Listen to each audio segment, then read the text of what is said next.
It all begins when portals appeared and monsters came out spreading chaos, and then the hunters awakened.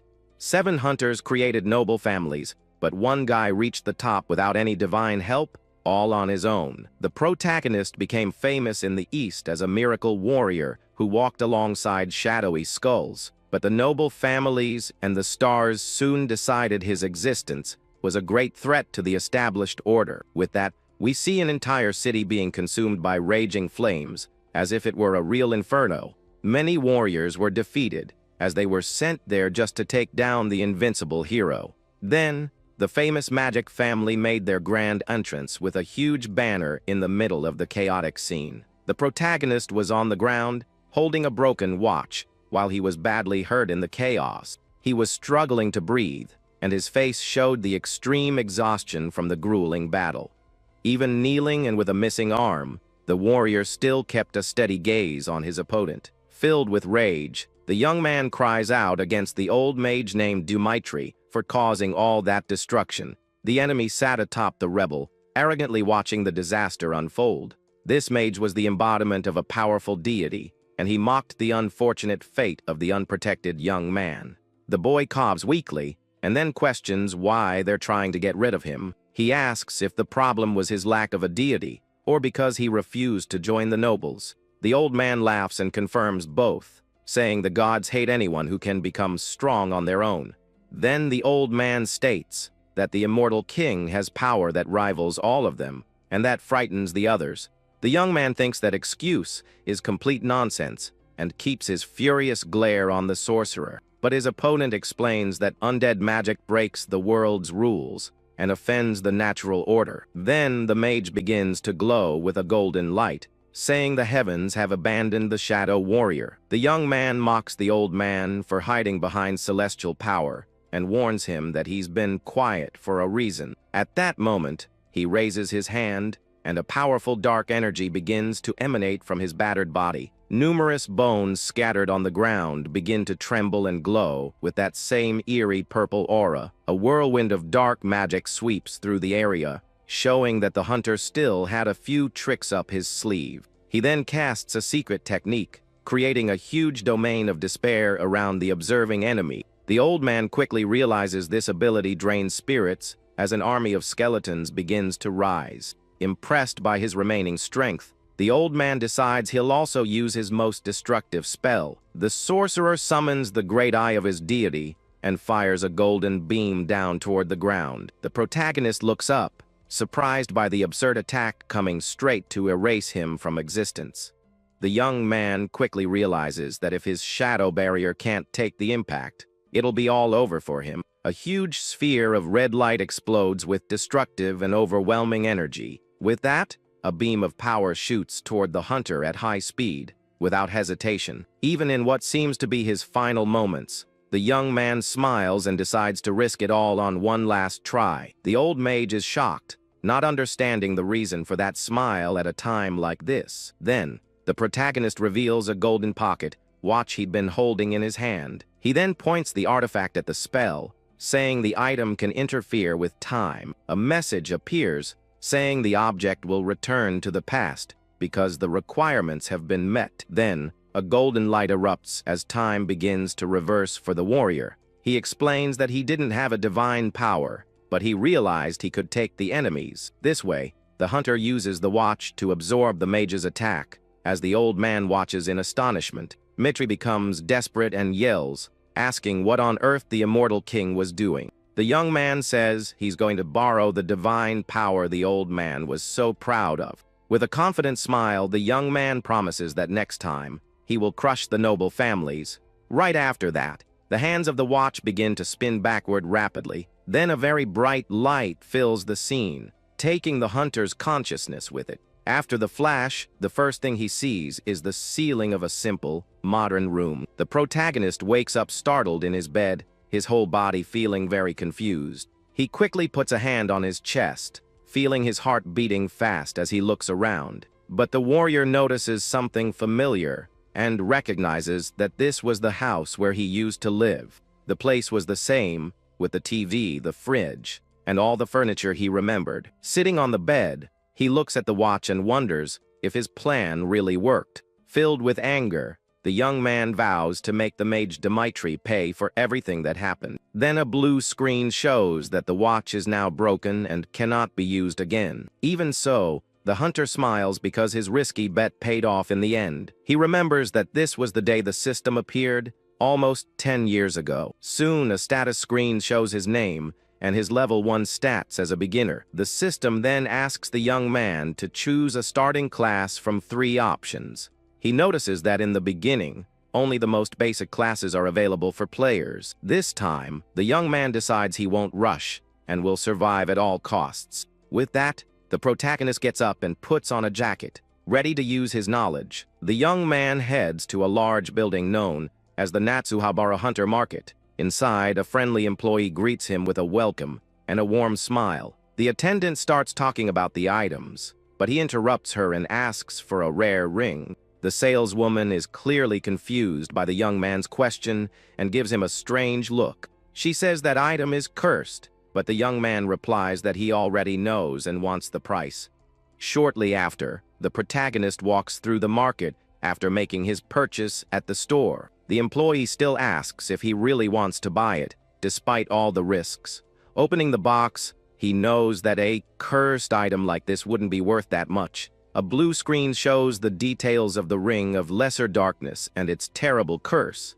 Even knowing about the curse, he puts on the ring because he knows how to handle that problem. A dark aura appears because for those who resist, the item grants the power of necromancy. With a wicked smile, he feels the dark energy flowing through his entire body now. Suddenly, he's transported to a dark and gloomy place, like an endless void. Inside, he faces the ring's curse head on without showing a hint of fear. The curse manifests as a golden vision of his arch enemy, Dimitri the Mage. The protagonist faces the image of the old man, unfazed by his imposing presence. The ghost of the mage taunts him, saying he's been abandoned by the stars in the sky. The golden apparition extends a hand to launch its power against the young man's mind.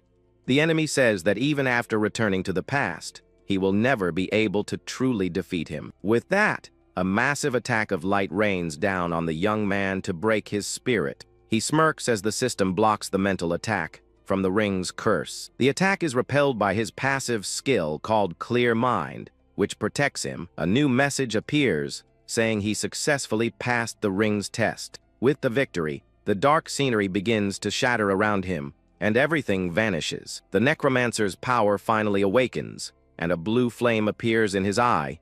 A dark aura surrounds him, and he says he will create an army to rival the gods. The ring he's wearing evolves from rare to epic after he overcomes the curse. With a satisfied smile, he now holds his new dark ring on his finger. Then, the system opens the class screen, and he can choose from 4 options. He then taps on the Necromancer option, the class that channels power from souls. Then a purple aura surrounds him, and the class symbol appears in front of him.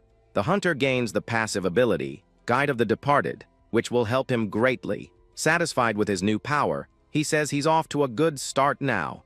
But looking at the skills screen, he realizes he only has 2 for now. The first raises the fallen, and the second is for controlling bones at will. The young man thinks that even with his knowledge, he can't use strong skills yet. He knows that following the system's rules won't lead him to maximum power. Becoming a necromancer this early was good, but it won't be enough for him. To defeat Mitri, he's going to need the power of an ancient constellation. With a plan in mind, the young man takes a plane and travels to a distant island. His destination is the famous and ancient temple of Cronus, the great god of time. There reside the constellations that lost their light after the defeat against Zeus. The titans who accepted the outcome could still act as deities. The warrior stands before an ancient stone tome in that place. He remembers that the owner of the broken watch was one of these fallen gods. So, it's time to find this so-called constellation that is imprisoned. Without hesitation, he smashes the pocket watch on top of that ancient altar. A very strong golden light begins to emanate from the pieces of the artifact. With that, the ground shakes and the scenery around him completely shatters. The young man is taken to a huge hall with a beautiful stained glass window in the background. He looks around, and a mysterious voice asks, who is in the chamber. A giant entity appears, furious, asking who dares to disturb it. But the hunter just smirks, showing no fear of the god. He then greets the god Cronus, the dethroned king of all titans. The deity of time stares at him with a serious and suspicious look, and the young man continues to hold the remains of the watch that brought him there. The titan then asks if it was the little human who managed to go back in time. With a smile, the young man confirms the deed, showing the remains of the watch.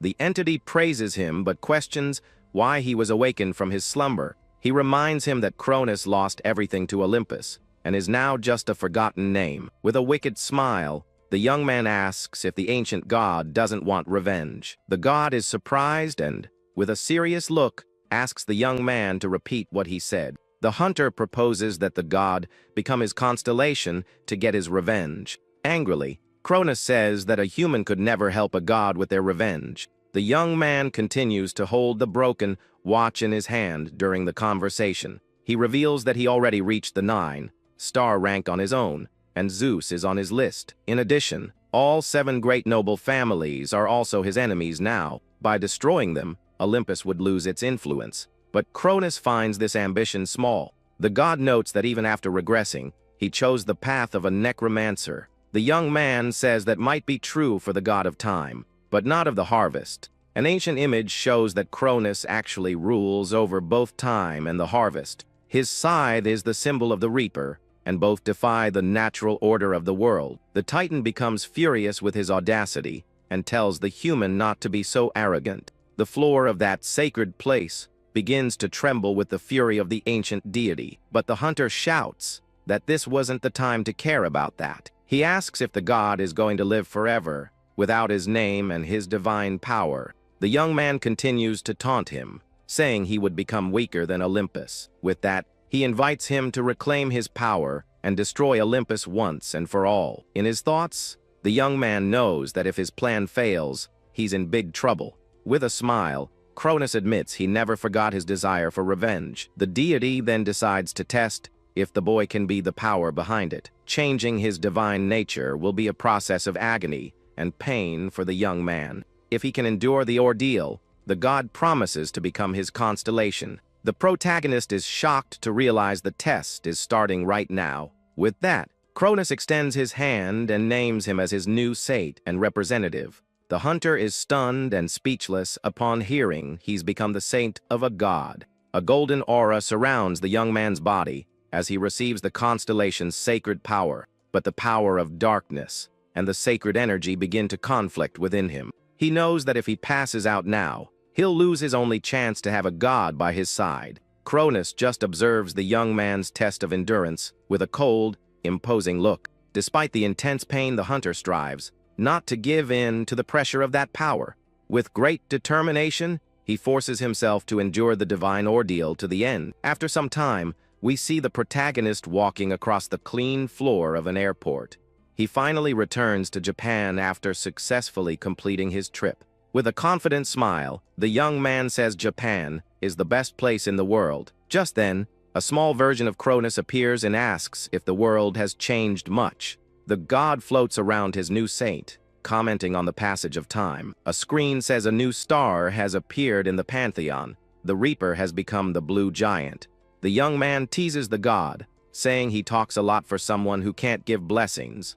He thinks that even without power or followers, the deity seems quite happy about this. The titan returned using the concept of the reaper, but needs a reputation to gain power. Still, after an eternity of being trapped, it's natural for him to be so excited now. The god tells the young man to spread his name, and the hunter finds himself in a unique situation. He reflects that the saint class is the strongest, and Cronus turned him into a priest. His new class is the Saint of the White Knight, which has no penalties for necromancy. He can also convert sacred power into spiritual power and can use life drain. The young man realizes that using sacred and necromancer powers at the same time is rare. He thinks that using both abilities at once is a very broken power. The god says a saint is a representative, and the young man understands it was all calculated. The deity boasts about having been the king of the gods, and the warrior becomes thoughtful. With a smile, the young man decides that the Furujuku portal is a good choice.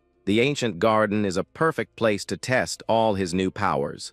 These portals that appeared in the world connect the Earth to other dimensions. They are classified as fluid and disappear when the dungeon boss is defeated, but fixed-type portals, like the ancient garden, exist forever. The garden is a 1-star portal, so it's easy for rookie hunters to enter. In front of the portal, several hunters are looking for a party to enter the dungeon. Our protagonist just observes all the activity with a serious look. Just then, a group approaches him and invites him to join them on the mission. But the young man refuses the invitation right away and continues on alone to the portal. The hunter who called him is a bit embarrassed, but understands his decision. Then a member of the group questions if the rookie will be okay in there alone. The girl on the team tells them not to worry, since it was his choice to go solo, but the warrior knows that at this level, he can handle himself just fine alone. With that, he enters the dungeon, and a screen announces that he's in the ancient garden. He walks calmly through the forest and notices that the place is very quiet. He soon understands this is the classic setup for a surprise attack. With a smile on his face, the young man realizes his first prey is already near. Suddenly, he looks up and sees a monster leaping toward him with everything it has. The small creature was a goblin that charges at him with a dagger. The monster tries to hit him with a quick strike, but the young man dodges it easily. The goblin then lets out a high-pitched scream as its body glows with an aura. The hero uses his ability and converts his spiritual power into sacred power. Then, the system screen shows all the details of his life drain skill. He activates the ability and sucks the life force from the goblin, which screams in pain. The hunter realizes that using both types of power feels quite similar in the end. With his hands on the monster's chest, he continues to drain all of its energy. A greenish aura surrounds him as he finishes his new technique there. Soon, the dried-up body of the goblin falls to the ground, and his base stats have increased. He gets excited seeing his attributes rise when he uses life drain. He then notes that the bonus for leveling up is 5 status points. With that, taking out 25 goblins is the same as him leveling up once. After the hunt, Little Cronus appears floating beside his contractor. The deity asks if he liked the power, and the young man confirms it's incredible. The god shows off proudly, and the young man admits he was right about that. Now that he has a body, he gets ready and says the show is about to really begin. A green energy comes out of the defeated goblin's eyes as the spell starts to work. With a wicked smile, he activates the skill and commands the body to answer his call. Then, a skeletal hand with a dark aura begins to rise from the ground. The goblin's body then begins to slowly levitate under the effect of necromancy. Little by little, the creature rises from the ground, its appearance completely changed. The hunter is satisfied to see his new minion standing and ready to obey. The system announces that the zombie's rate is high and its stats have increased by 97%. The monster is now a 1-star undead, ready for battle. With his new servant, he believes he can handle the work in the garden alone. So he and his new zombie companion head deeper into the forest together, but suddenly, a group of 3 goblins emerges from the woods with weapons in hand.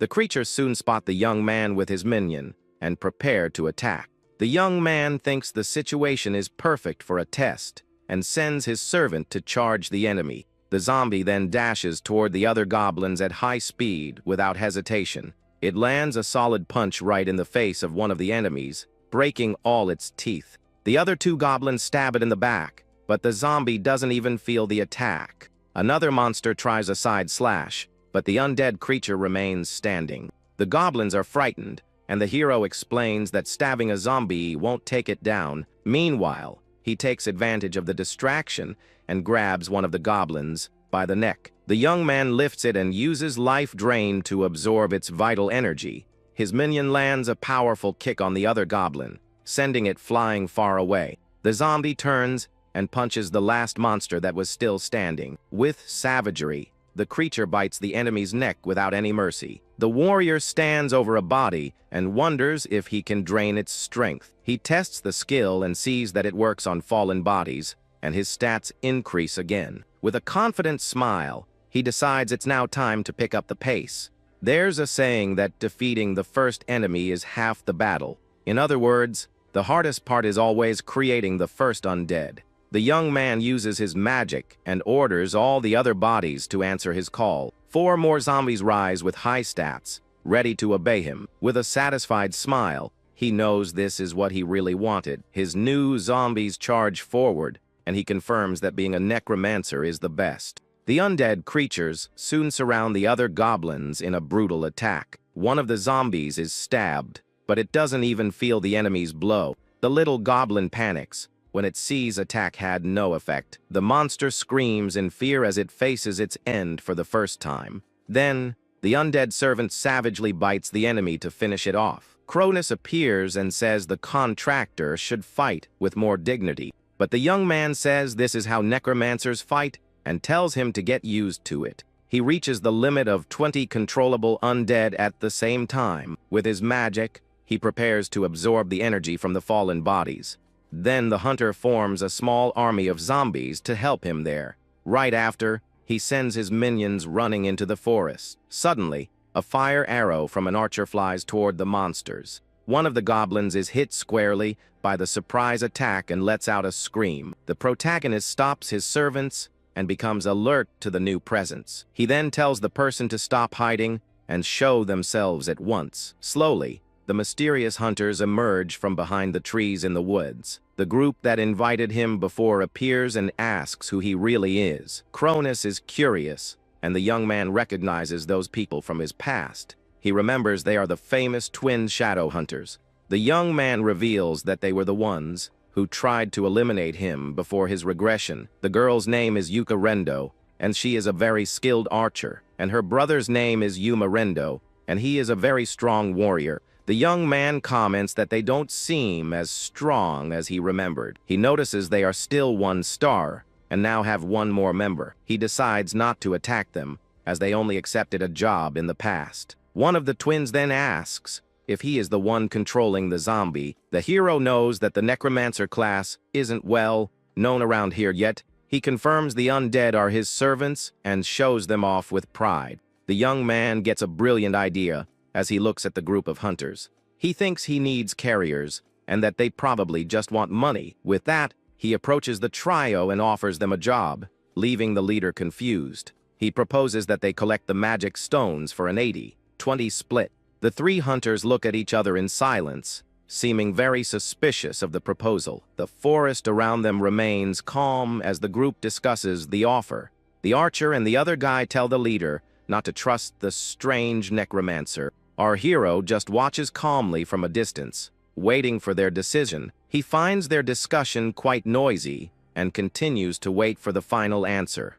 The group's leader then shouts that he accepts the deal, surprising his companions. But he asks for a 50-50 split in return to be more fair. The hunter offers 70-30 as a final proposal, and the other reluctantly accepts. The guy from the team asks if their senpai is sure this is a good idea. The leader explains that if the guy wanted to, they'd already be lifeless on the ground.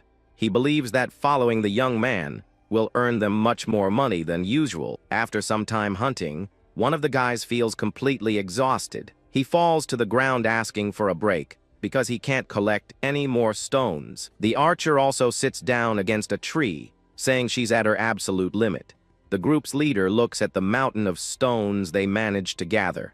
He knew from the beginning that this hunter was no ordinary guy. The hunt went far beyond what he imagined, and the necromancer cleared everything. The hero points to more bodies, saying they are very profitable there. Tired, the group's leader asks if they can't take a short break, but the hunt continues, and his zombies take down another goblin without mercy. He then points to another body and tells them to go over there to collect. With a smile, he tells them not to rush, leaving the hunter speechless. The 3 are now certain that this guy is not a normal human being. After a while, the young man says, it looks like they've cleared the whole area. With the mission accomplished, he decides to take a look at his current stats. A screen shows that all his attributes have increased significantly after the hunt. He is satisfied because his stats went up by 212 in 3 hours. Now that his level has increased, the young man heads deeper into the forest. It was time to go after the dungeon boss to finish things up, but soon a group of stronger goblins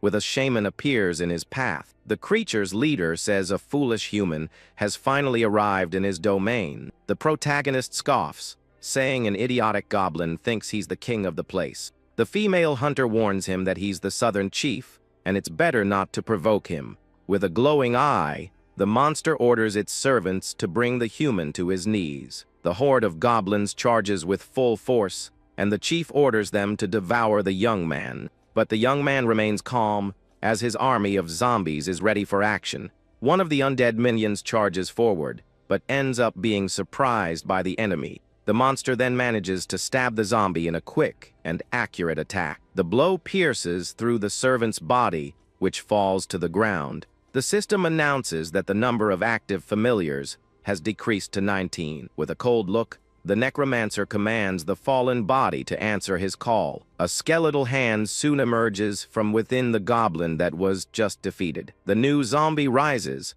and his number of minions returns to 20 again. The newly created undead then attacks its former horde companions. Without hesitation, it bites another goblin's neck in a very savage scene. The group is shocked to see him turn the bodies into his servants. The shaman prepares to use its magic and grabs an item from its waist. It raises a skull staff and begins to cast a powerful spell. Then, the monster slams the staff on the ground, and a totem of courage inspires the goblins. The creatures get stronger, and their eyes glow with a red power. The chief boasts that his totem weakens enemies and strengthens allies. But a zombie shatters the totem, and the young man asks what that thing on the ground was. The monster turns in shock, unable to believe what just happened. Full of rage, it yells that a mere human destroyed its sacred totem. At that moment, the hunter's zombies place several staves on the ground. One of the creatures then uses a staff to forcefully attack another goblin. The hero's zombie then blocks the other monster's attack with the bone staff. The monster is surprised, not expecting its strike to be stopped. With a smile, the young man mocks the shaman and asks if he's frustrated. The goblin chief becomes furious and grips his bone staff tighter. He then activates the Curse of Madness, and a red aura appears in the area. The spell affects the trio of hunters, who feel a strong headache. With that, the goblins get stronger, and their attributes increase by 50. The now stronger monsters attack the zombies, and one of them is quickly defeated. The goblin horde continues the onslaught, and the number of servants keeps decreasing. In a short time, the young man's army is reduced to just 10 zombies. Soon, the ground is littered with undead bodies, and only 8 of them remain. The young man realizes the staff was that goblin chief's trump card. The shaman boasts that his staff is made from the grudges of goblins. But the young man notices an important detail and realizes the weapon is made of bone. With a smile, he understands that victory will now be much easier. He then activates his bone control ability to turn the tables. The chief is confused as his staff begins to tremble for no reason. Right after that, the weapon is ripped from his hands by an invisible force. The hero now holds the chief's weapon, and the curse in the area is broken. The monster is in shock and asks what on earth the human just did. With the curse broken, the goblins suddenly become weaker. He then uses bone control to manipulate the skull on the staff. The young man notes that the reaction speed is better because of the grudges. With a smile, he says the monster can have its weapon back. Then, he throws the staff with full force toward the startled chief. The creature is frozen in fear, unable to react to the attack. The staff then pierces through the goblin's chest with overwhelming force.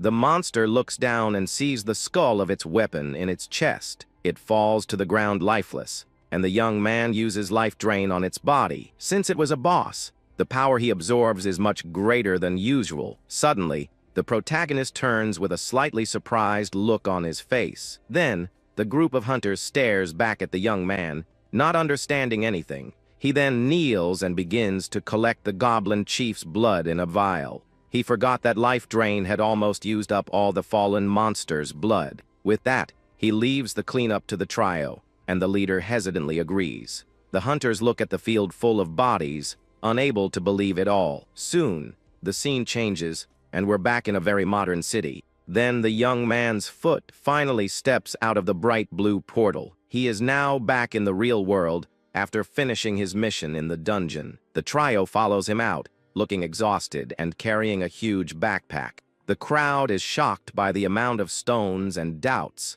that it was just the four of them. The young man congratulates the trio and suggests selling the stones at a shop in Natsuabara. But the leader says that for a fair price, it's better for them to sell the materials themselves. The hero questions if he can trust people he just met today. The group is upset, but he says it was just a joke to tease them. He then asks how much they think they'll earn, and the answer is 6 million. At that moment, the young man takes the skull staff from their backpack. He comments that the weapon will probably be cheap, and the leader doesn't understand. The staff is cursed and only for priests, giving spiritual power and confusion. The young man explains that priests can't use spiritual power, so it's useless to them. With that, he decides he'll keep the staff, and the leader is very surprised. The young man confirms and asks them to deduct the value when they settle the accounts, but the leader refuses, as they would have never gotten the item on their own anyway. The hero asks if the other two agree, and they say they follow the leader. With a smile, he thinks that's exactly what he likes about that team. He arranges for them to enter the dungeon again, and the group eagerly accepts. The next day, they enter the ancient garden again for another hunt. The protagonist watches his zombie defeat another goblin with ease. With a serious look, he turns to the group and asks if they can still go on. The trio is collapsed on the ground in exhaustion, surrounded by bodies and magic stones.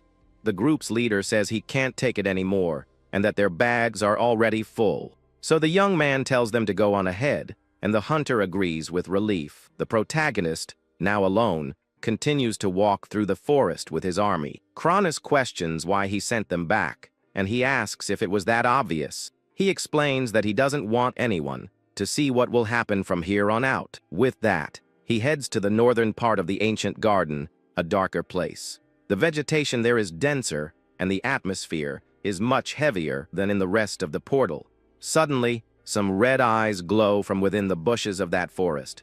A horde of frogmen with spears leaps toward the young man to attack him. He then commands his army of zombies to advance, and the great battle begins. One of the minions bites one of the frogmen hard, filling it with venom. Another monster looks at its fallen companion in shock and gets distracted for a moment. A zombie stabs it from behind, but the frogman manages to counter the attack. The number of servants starts to decrease as the creatures are much stronger. The frogmen prove to be very difficult opponents and give the zombies a hard time. The hero understands that they have higher stats than the goblins, so it makes sense. He then uses potion control and throws his bone staff with magic. The item hits one of the frogmen, and a system screen opens up right away. The creature's body becomes all oily, and it smiles in a very disgusting way. The young man is a bit unsettled by the frog monster's strange reaction. Then, he lands a powerful kick on the enemy to test his new ability. The staff increases piercing damage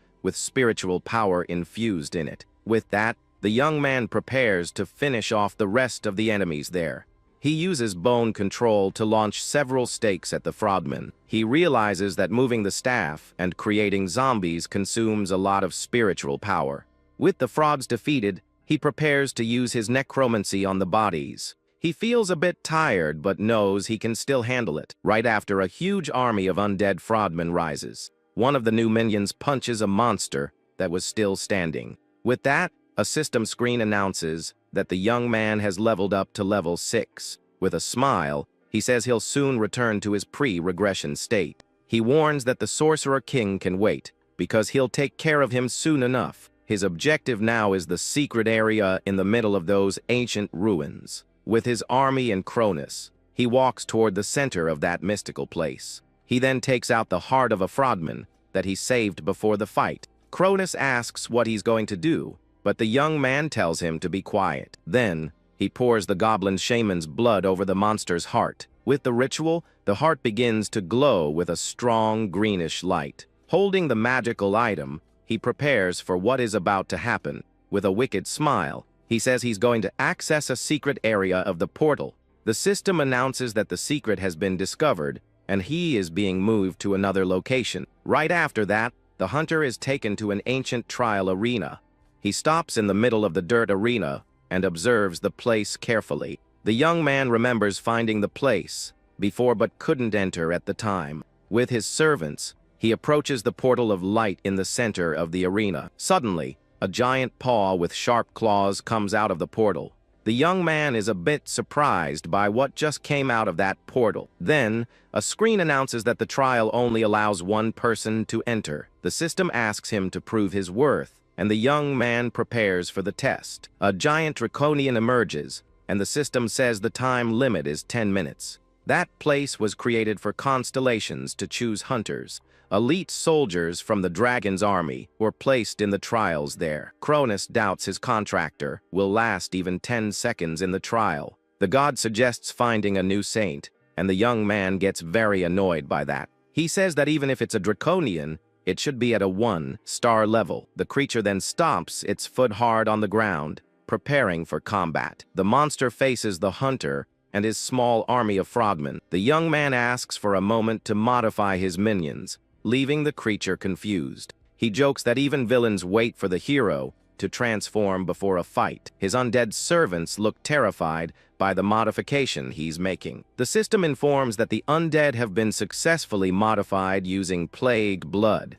They are now plague zombies and can be generated again if the conditions are right. Cronus is shocked by the action, and the young man boasts about having been a 9-star necromancer before. With a smile, he says he's ready for combat and tells the enemy to bring it on. The draconian then faces the army of frauds with a look full of fury and contempt. Without wasting time, the creature charges forward with impressive speed to attack. The new zombies then leap into the air to intercept the giant monster in its path. The plague creatures soon surround the draconian in a coordinated and brutal attack. They cling to the enemy's body, and the beast lets out a roar of pain and anger. One of the minions bites the monster's shoulder hard to fill it with venom. Even with the servants attacking it, the giant remains standing without showing weakness. With a powerful punch, it explodes one of the zombies in a cloud of green blood. The system announces that he has been affected by the zombie's level 12 poison acid. The young man explains that he converted the fraud's strength stats into a powerful poison. The creature becomes furious and starts to brutally crush all the other minions. With a powerful stomp, the arena floor cracks from the force of the blow. The beast lets out a deafening roar and runs toward the hunter with all its might. The young man praises the monster's resilience and uses spiritual power in his staff. With that, he creates an energy shield to protect himself from the draconian's attack. He notes that even with the poison, the enemy's strength is still absurdly high. The shield breaks, and the young man is thrown far away by the impact of the blow. With a victorious roar, the beast prepares to deliver the final blow to the hunter. But the young man activates bone control, and the staff's skull glows with power. The staff flies at high speed and pierces the side of the monster's body. The giant creature screams in pain as it's hit squarely by the surprise attack. Taking advantage of the distraction, he sends his remaining zombies to attack at once. The minions charge and bite the body of the draconian, which is wounded and distracted. The monster roars in anger and pain as the zombies continue to poison it. Soon, the giant's body turns completely black from the frogman's poison. Even poisoned, it still manages to crush one of the zombies with its strength. The draconian then crushes another zombie with its sharp claws without mercy. With a smile, the young man says it was a good fight, but it has now come to an end. Kneeling on the ground, the giant lets out a final roar of pain and despair. The skull staff is then pulled out of the giant creature's body. The hero takes his weapon back. While observing the monster fallen on the ground, he slowly approaches the defeated enemy to finish the combat. With a gesture, he prepares to use one of his strongest abilities. He activates Life Drain and absorbs the remaining energy of the giant monster. The creature falls lifeless, and the system announces that the trial was completed successfully. Cronus praises the victory, and the young man says he was never in danger there. With that, he gains the mark of resistance as a reward for the trial. He smiles with satisfaction, as the new passive mark is a high-level power. The young man looks at the body and says the real reward is something else there. Cronus asks what he's going to do, and the young man prepares to use magic. He thinks that to create a good undead, he will need tools. The scene changes, and we are now in the city of Saitama on a sunny day.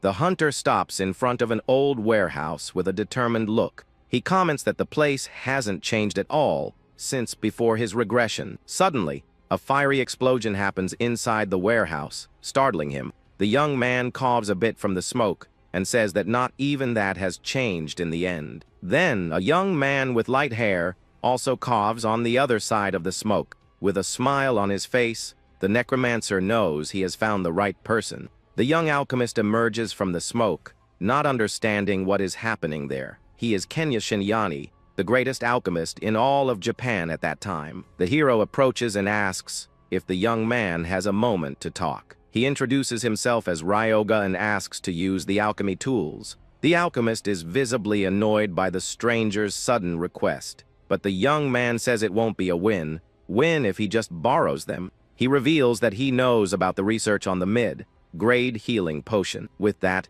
he offers to help, leaving the alchemist very confused. Inside the laboratory, we see various pieces of equipment and colorful test tubes. On top of a table, there is a large, detailed alchemy cauldron. The alchemist is shocked and wonders how he stabilized the potion. The hero explains that he would have only figured it out on his own in a few years. With a smile, he picks up a scalpel and asks if the other wants to test it. Without hesitation, the young man cuts his own arm with the sharp blade. Right after, he pours the red liquid from the potion onto his cut.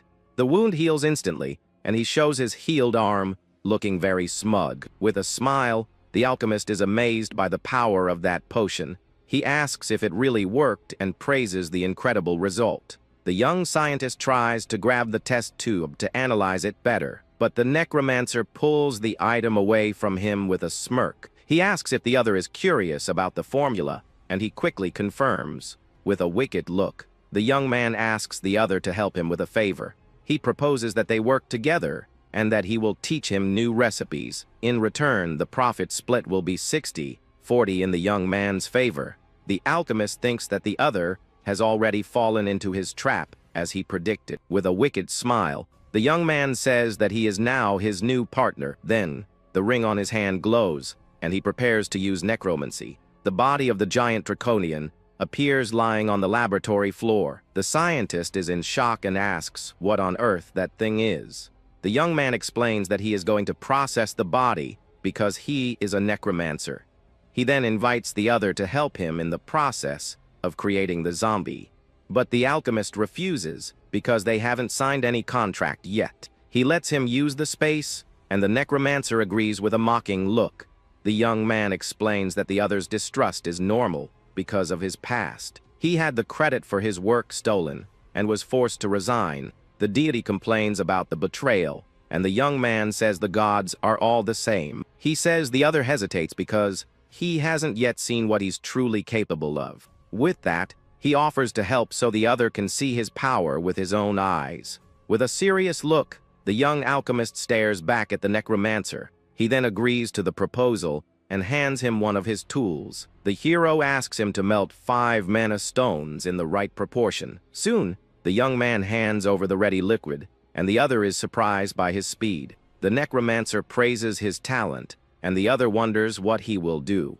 With the liquid in hand, he pours it over the draconian's body on the floor. He explains that he carves formulas and curses into the bones to improve the zombie. For this, he needs to repeat the process of applying the layers several times. The two then begin to work hard and non-stop on the monster's body. The alchemist yells in exhaustion as he continues to grind the items without rest. After a while, the hunter says the long process is finally over. He stretches, and the other shouts that it's actually been 3 days. The scientist wonders who on earth this guy is with so much power and stamina. Even as a 1-star, he moved the heart of a body with just his mana. He understands that the young man defies logic, but his ability is real. The protagonist turns and repeats the proposal of 60-40. The alchemist then accepts the hunter's initial offer without further hesitation. He explains that it would take him 2 years to finish the healing potion alone, but with the young man's help, It's a different story, so he decides to cooperate. With a smirk, the Necromancer is satisfied with the result. He says he expects great things from his new alchemist and partner. Now he needs a soul to serve as the core for the fallen dragon. With a plan in mind, the young man takes out his phone and makes a call. He asks if the group received the money and offers them a new job. The scene changes, and we are now in a forest near the border. Suddenly, the group of rookies appears and asks if he called them there. The hunter tells them to follow him, and the trio agrees to the order right away. They walk through the woods, and one of them says the place is dangerous and full of monsters. The hero says he just wanted to pay his respects to an old acquaintance of his. With a watchful eye, he looks for something among the trees of the forest. The group continues to follow the hunter through the tall woods very cautiously. Suddenly, the protagonist stops walking and notices something strange in the air. Right after that, they spot a lone orc on guard in a clearing. The trio warns him that the creature is 2-star and very dangerous, but he decides to test the performance of his new processed bone weapon. With that, he activates bone control, and the weapon launches a blade of energy. The gold bone releases a dark aura and a frightening power. The orc then reacts and throws its spear with all its strength in his direction.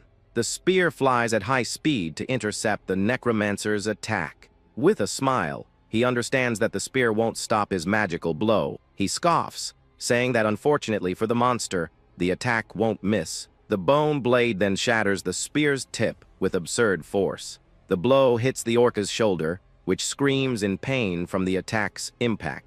The young man says he aimed for the heart, but that the creature has good resilience. The monster then rips the piece of the weapon from its shoulder with great anger. Even wounded, the creature tries to use the rest of the spear to attack the young man.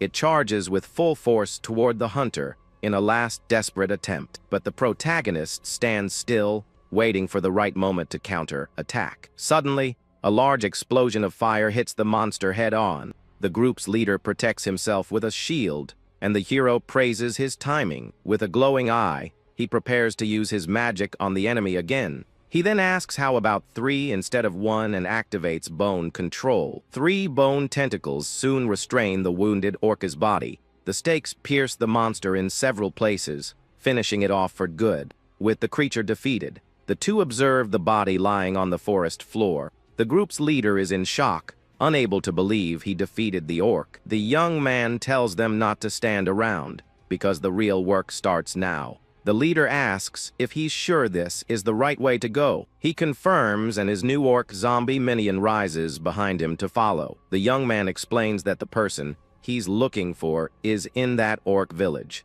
In the distance, they spot a large village with several guards at the wooden gate. The leader asks if he's sure, as he thought they were going to pay their respects. The Necromancer confirms with a "was." As his new orc servant stands by his side, he explains that the person they are looking for is in the monster settlement there. With a wicked smile, the young man says they can make some extra money from this. The trio of hunters is completely shocked by the young man's proposal. As time passes, the sun begins to set on the horizon of that forest. One of the orcs that attacked the group ends up falling lifeless in the middle of the woods. The protagonist then levels up to level 13, and his attributes increase. But the system warns that the absorption limit for that race has been reached. He thinks that he already imagined his ability wouldn't be infinite like that.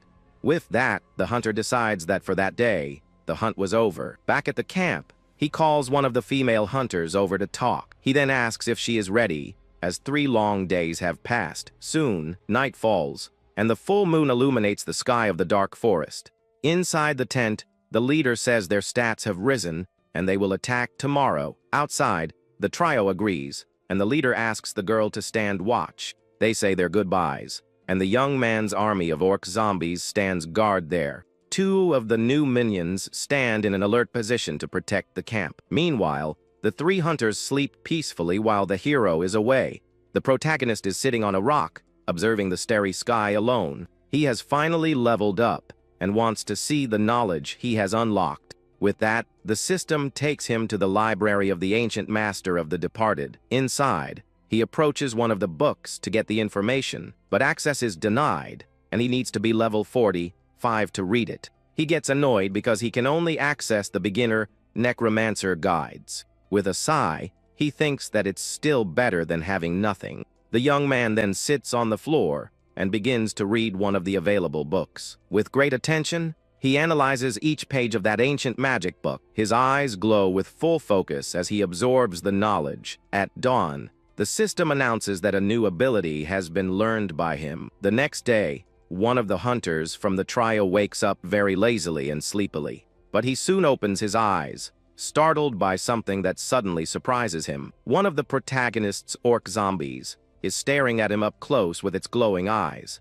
The young man gets scared and jumps back as the hero tells him to wake up at once. The group's leader questions the scare, but notices that the monster looks different today. With a smile, the young man says he just made some small improvements to his servants. His army now consists of armored zombies with much greater power and durability than before. The new skill creates bone armor and allows him to manipulate the flesh of the undead. With his new minions, he says it's time to go to the orc settlement. The sun begins to set on the horizon as the group prepares for the big invasion. With that, the team of hunters advances with the army of zombies toward the enemy village. They finally arrive at the orc settlement, which looks like a large fortress. From the top of the tower, one of the guards spots the group and sounds the invasion alarm. Several orcs with spears gather inside the gates, ready to defend the place. But the necromancer extends his hand and prepares to use his bone control there. Then,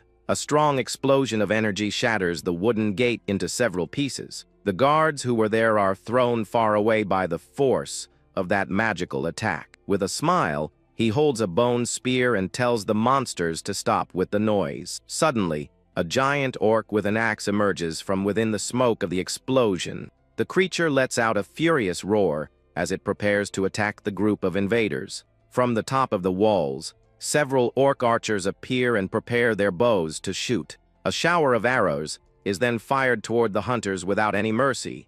The group's leader then uses an energy shield to protect everyone from the attack. The team's archer also gets ready, and her crossbow begins to glow with flames. She then fires a flaming arrow that multiplies and hits several enemies. One of the monsters is hit squarely in the chest and screams in pain from the fiery attack. The hero smiles with Cronus by his side and says it wasn't bad at all, as they're just getting started. With that, a horde of orcs rushes toward the invaders to crush them. Then the young man commands his army of armored zombies to advance into combat. One of his minions dashes forward and lands a powerful punch on an enemy's face. Then, the zombie fires a beam of blue energy that hits one of the monsters squarely. With a smile, he finds the result better than expected and says the reading was worth it. The other orcs are completely terrified upon seeing the power of their new enemies, but the young man warns that this was just the beginning of the real battle to come. The horde of orcs then charges with full force toward the Necromancer's zombies.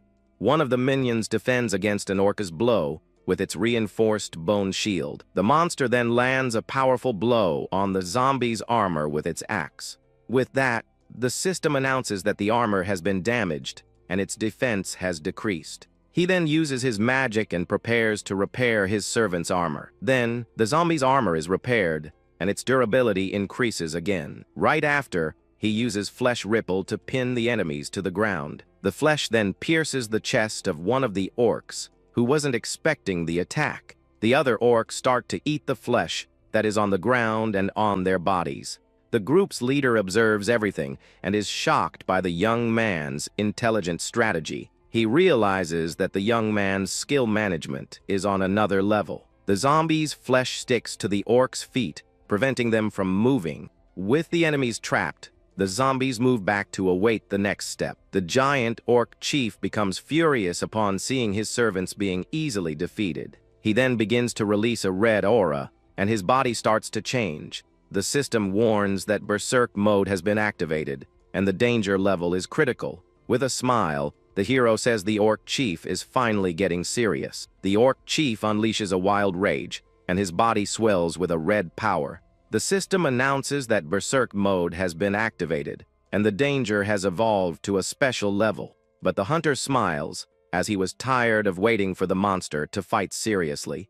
With a war cry, the creature swings its axe with all its might to attack. The blow is so powerful it cuts through the air and rushes toward the young man with full force. Unfazed, he extends his hand and activates his bone control ability. With that, enormous bone spikes shoot up from the ground to stop the enemy's attack. The monster is then pierced by several stakes that go through its body, trapping it. The giant creature then falls to its knees, completely immobilized by the attack. It realizes the bones are taking over its body and tries to resist. With a wicked smile, the young man says it's no use as his spiritual power is consumed. The monster screams in agony as the dark magic takes over its entire body. He tells it not to be pessimistic, as the power consumption rises to 40%. The young man thinks that using 6 bones at once uses an absurd amount of spiritual power. He knows that if one bone comes loose, the monster will move, and thinks about aiming for the heart. With that, the hunter decides to use bone control again for the final attack. His spiritual power reaches 68, and a bone spear hits the orc. With the direct hit to the chest, the monster finally falls to the ground, defeated and still. The young man is out of breath, as the fight consumed almost all his spiritual energy. He then extends his hand and activates Life Drain to recover his strength. A white aura surrounds him, and his spiritual power recovers to 74. With a confident smile, he feels refreshed and ready for the next battle. The other orcs see their fallen chief and are paralyzed with pure fear at the sight. One of them shouts for everyone to run, and the entire horde begins to flee the village. But the young man won't let them escape, and his eye glows with a green light. He activates Flesh Ripple and traps the feet of the monsters running away. With their feet trapped, the creatures trip and fall on top of each other. Soon, all the orcs who tried to flee are down and immobilized on the field. With a smile, he uses necromancy and raises a new army of armored orcs. And so, the once feared orc chief is now just another figure on the ground. The trio of hunters looks at the fallen monsters and wonders how much money they'll make from this. But the young man picks up the chief's axe and says that it's the real prize of the mission. A screen shows the weapon is the rare blood axe, which gets stronger with blood. With a smile, he says it was worth conquering the orc village in the end. He then hands the weapon to the group's leader and leaves the collecting to them. The hunter agrees and tells the young man to go rest while they take care of everything. With that, the protagonist walks away from the group and heads to another part of the forest. He stops in front of an ancient tree and says he's finally found what he was looking for. The young man then calls out to the hidden person and asks them to come out so they can talk. But the giant tree remains silent and gives no response to the young man. With a sigh, he takes a bone from his bag and prepares to use force. He smiles wickedly as the bone in his hand glows with flames.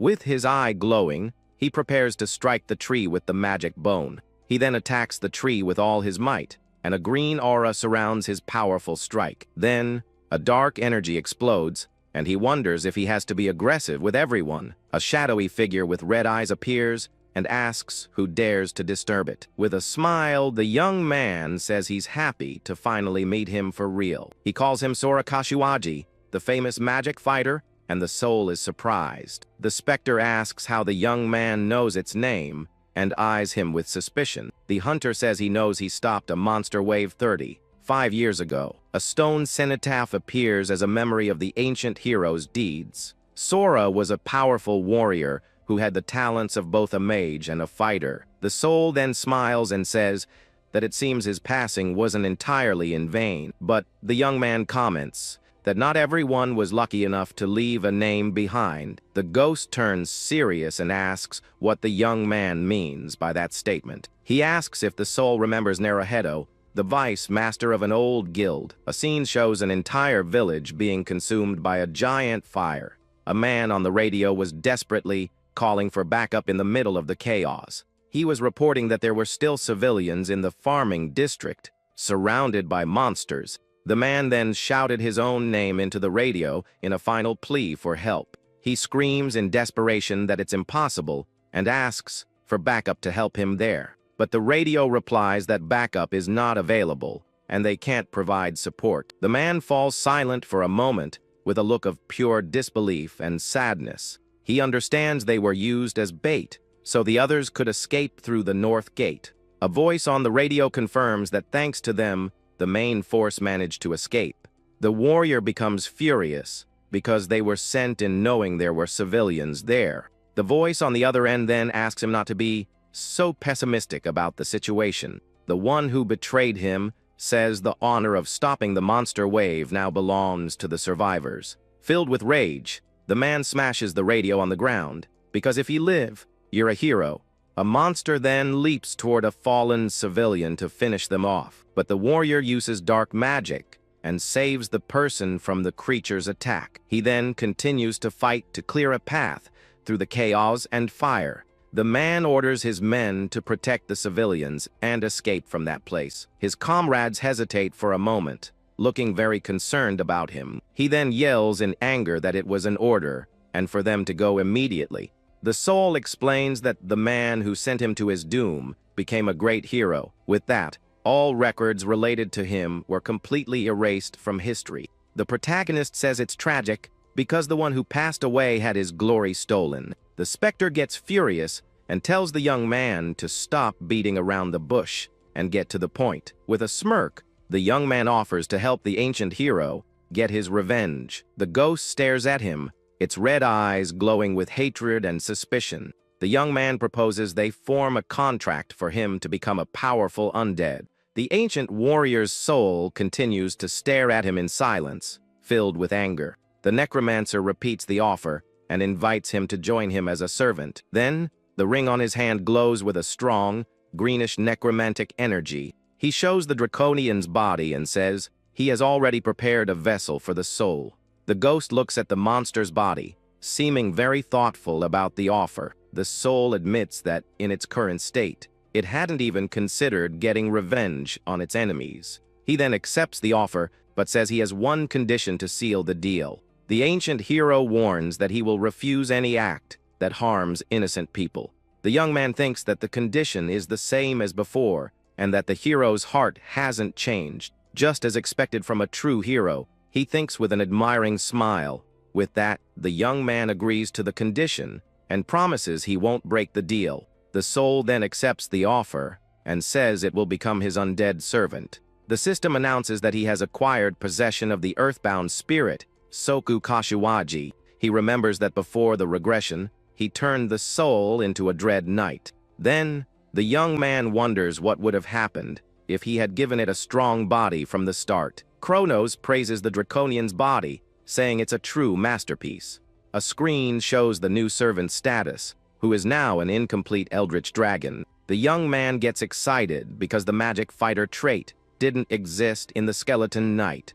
The screen explains that the trait combines the aptitudes of a mage and a martial artist. He then asks the new servant how he feels in his dragon body. The creature stretches and says the body is inferior to the one he had in life. The hunter understands the servant is incomplete because of the curse formula used, but he smiles, satisfied, because this was a much better start than before. With his new minion, he turns, and the two of them start walking away from the village. Suddenly, the creature stops him, objecting to being called a minion in a very annoyed tone. At that, the dragon shrinks in size and stands with its arms crossed, looking angry. The hero asks what happened, and the servant says he didn't like being called a minion. The young man suggests using his real name, but the creature says it has already discarded its name.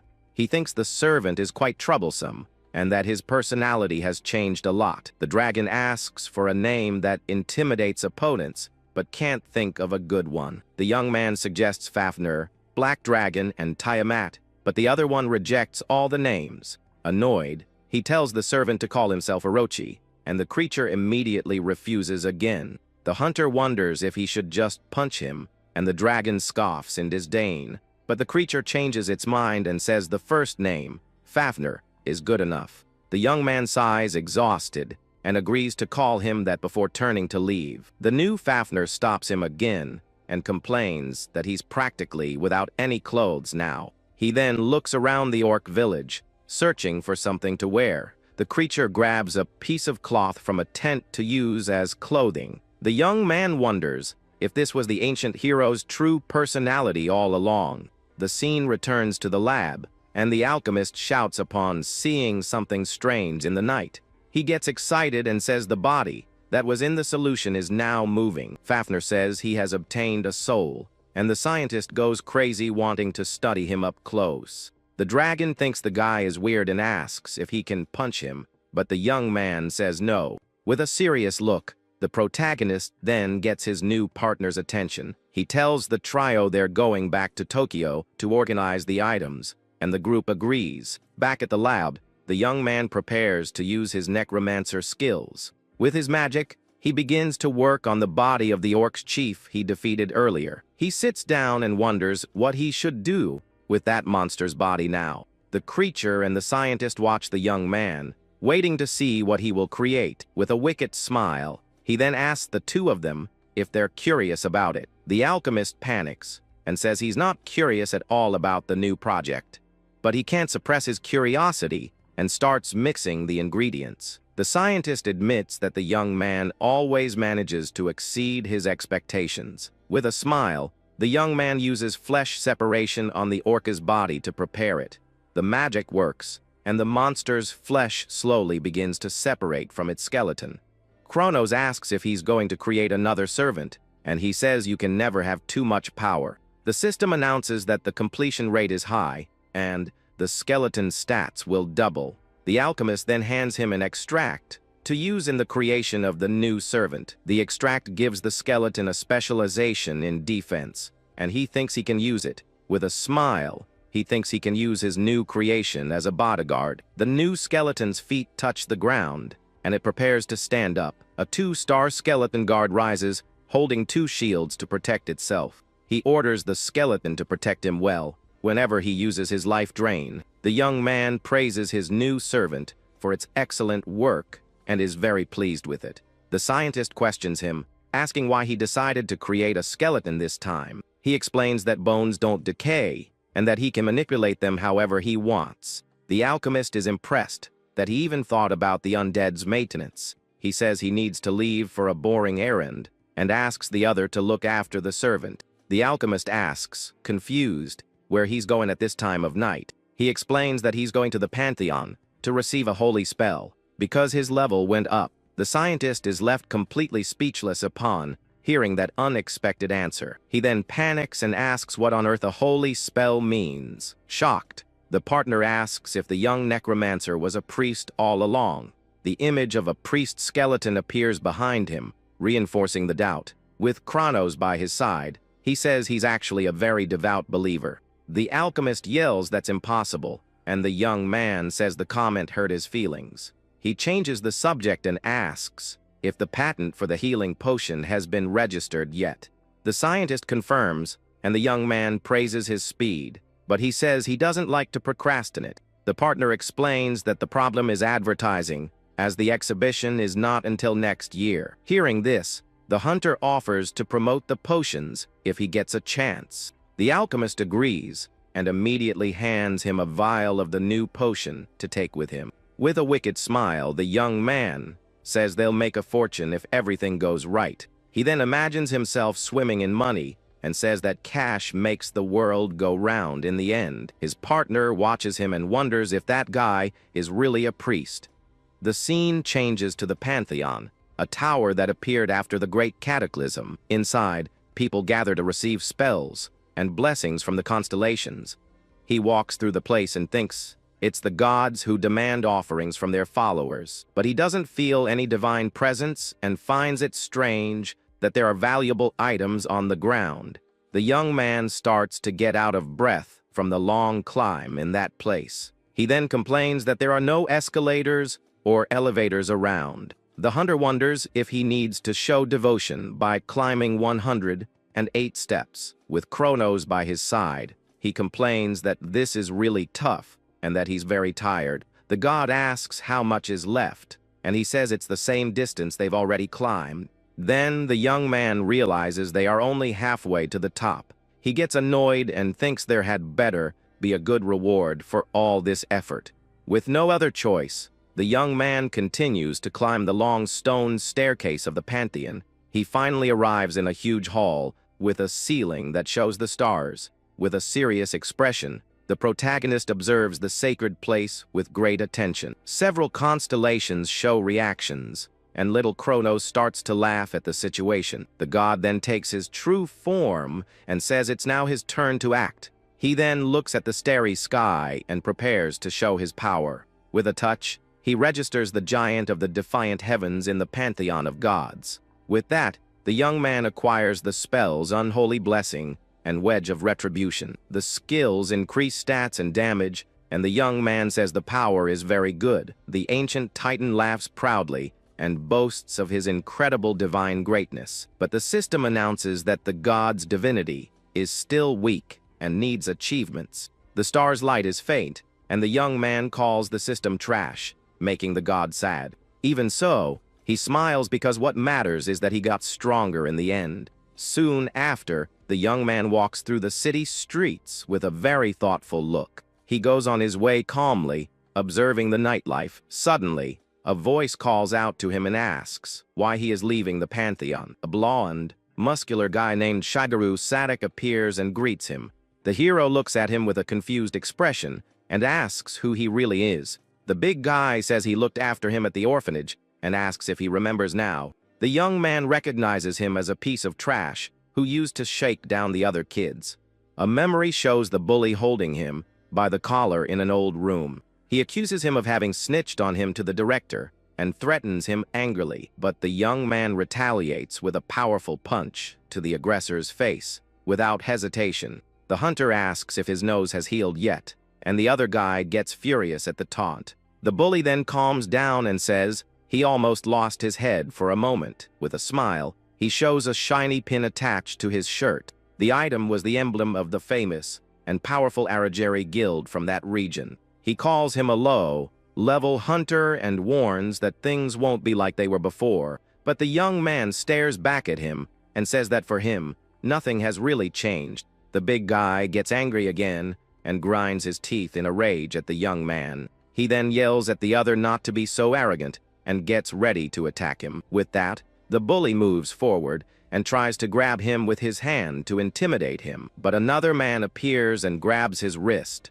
stopping the surprise attack. The bully is surprised and tries to explain to his captain what happened. The newcomer then suggests they move to another location and have an official fight. In his thoughts, the man wonders why the young man picked a fight with the guild. The captain asks if they know each other and suggests they let their fists do the talking. The aggressor smiles and says the young man just became a hunter and that it's a joke. But to everyone's surprise, the protagonist accepts the challenge right away. The bully is confused, as he didn't expect him to accept so quickly. With a smirk, the young man asks if the other guy is scared of the fight. The aggressor grinds his teeth and yells that he can't take back what he just said. The scene then changes to the Arageri Guild's affiliated gym in a modern building. In the center of the arena, the two hunters face each other as the fight is about to begin. The young man says he's a priest and that his servant will fight in his place. The enemy scoffs at the summoned beast and shows off his necklace and ring that boost his stats. With a contemptuous look, he says his items won't give him any advantage. At that, the arena's system activates, and a symbol of light appears on the ground. With a smile, the blonde guy prepares for the battle that is about to start. The system announces that a barrier will protect the lives of both fighters, and the match begins. The arena is ready and the system activates for the fight to finally begin. With a smile, the system begins to measure the HP and defense of the hunters in range. It's announced that a barrier will be activated if anyone's life is in danger. The aggressor then mockingly asks if his opponent is scared of the fight.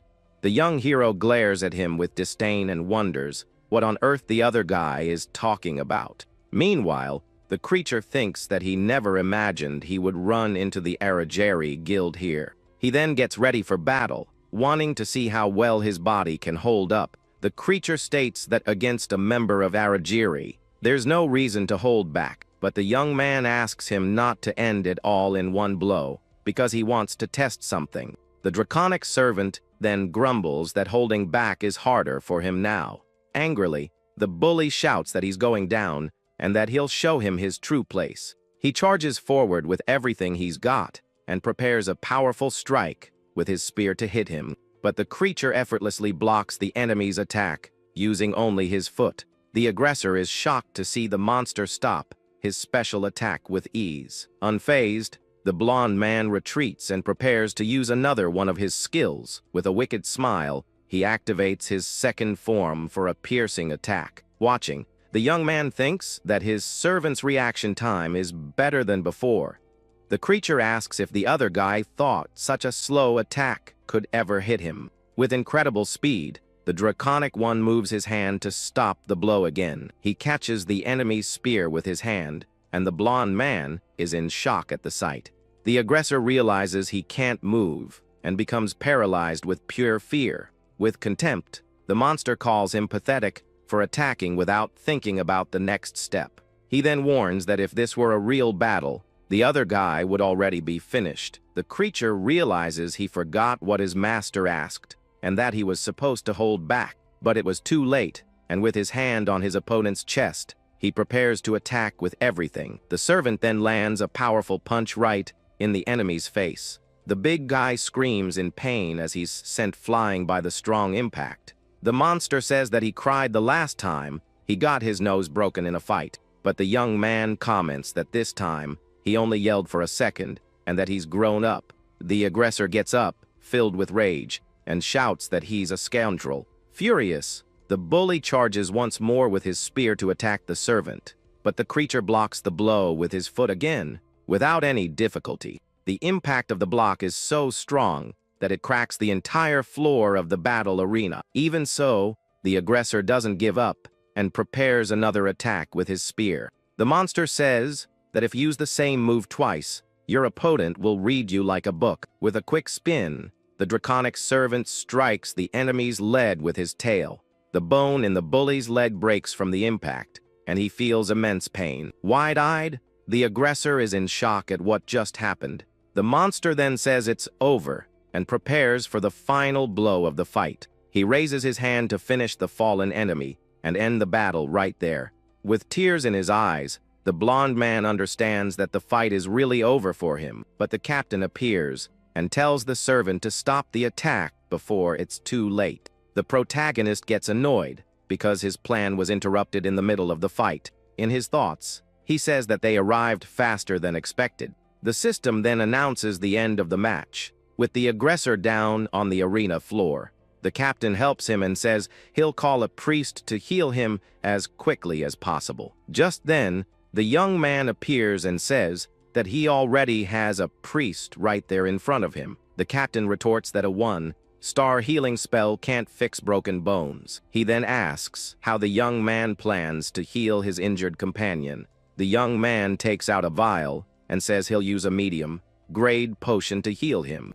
The other guy asks if he hasn't seen the news about the mass production of those potions. The bully shouts that he doesn't need any charity and tells the young man to leave. But the young man insists, thinking that he was looking for a way to advertise the potions. With a wicked smile, he says he found the perfect test subject right here. The young man then pours the red potion on the fallen enemy's broken leg. The captain is shocked because the blonde man was healed, and even his bones were mended. With a look of desire, he thinks that he really wants that potion for himself. The hero smirks because his plan to sell the potions worked out perfectly. The other man asks where he bought those mass-produced potions. The protagonist thinks with a smile that his opponent took the bait perfectly. The young man asks if, being a captain, he must be a 3-star hunter. With a smile, he challenges him to a fight and says he'll tell him where he got the potion if he wins. That the captain accepts as long as he reveals the source of the potion, regardless of the final outcome. The young man says the last fight was too short and that this time he'll fight with everything he has. With that, the two of them take their positions and a new combat is about to begin in the destroyed arena. The system announces the start of the match, and the captain leaps to attack the servant at once. He uses his fifth form of swordsmanship and strikes the monster with a sharp attack. The man thinks it was impressive that the creature reacted to his swift blow, but he knows there's a speed limit for a body as large as that one. The system announces that the damage has lowered its defense, and the creature feels the pain from the blow. With that, the captain continues to attack the giant servant with his swift strikes. The protagonist watches the fight and thinks that it's going exactly as he had imagined. He understands that a speed-based fight is a terrible matchup for the draconic one, and that's why he used the potion as bait to provoke the guild leader. The creature decides to use the fight to get used to his new, heavy body. The young man praises his servant's attitude, calling him his right-hand man in the fight. He then says that in that case, he can't just stand by and watch the combat. With that, the young man casts Unholy Blessing to strengthen his servant in battle. The screen shows the unholy blessing that strengthens the undead and weakens others, and the young man is shocked by how strong the spell is. With that, a dark energy moves toward the guild captain, and the Necromancer announces that it's time for the next step. The warrior is then caught by the spell and suddenly feels his body grow heavier, not understanding what's happening. Then, the system announces that his stats have decreased by 10% due to the curse, and the man is shocked by the situation. The captain wonders how a one-star hunter has a spell that strengthens allies and weakens enemies at the same time. Kronos then asks what he thought of the new power, and the young man says it was pretty good for a low-level constellation. The god gets angry at the comment, but the hunter tells him to be quiet, as they're in the middle of a serious battle. With a confident smile, the hero prepares to use his next ability in the fight. He activates the Wedge of Retribution, which stores up damage with every hit taken, and his servant is surrounded by spikes of energy. The master then gives his creature a new order, telling it to fight with everything it has and not to hold back anymore. The servant gets very excited and says that's the best order he's ever received as a giant shadow appears behind him. The captain charges forward with his swift strikes, hitting the monster squarely, and the system announces that retribution has been stored. The man thinks that a 3-star hunter like himself can easily get used to the reduction in his stats, but he's surprised to see the creature taking his attacks without any trouble. As the system continues to store the damage, the monster thinks that its body is now undead, and the damage will no longer affect its movements. So it changes its strategy.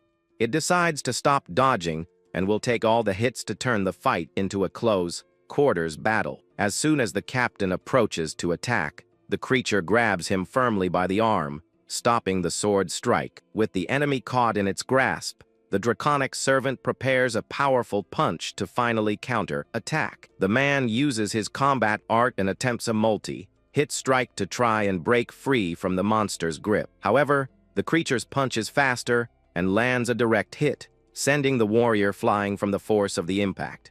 The captain soars across the arena, crying out from the incredible force of that direct attack. Lying on the ground, he sees that his health is dropped by half and can't believe a one-star summon is so strong. He then realizes that if he takes one more hit like that, the fight will be completely lost for him. Furious, the man refuses to lose to such a low-level hunter and prepares to fight with everything he's got. He believes his speed is still superior, and that summoners are always the weak point of the team. With that, he decides to ignore the servant and runs toward the master to end the fight once and for all.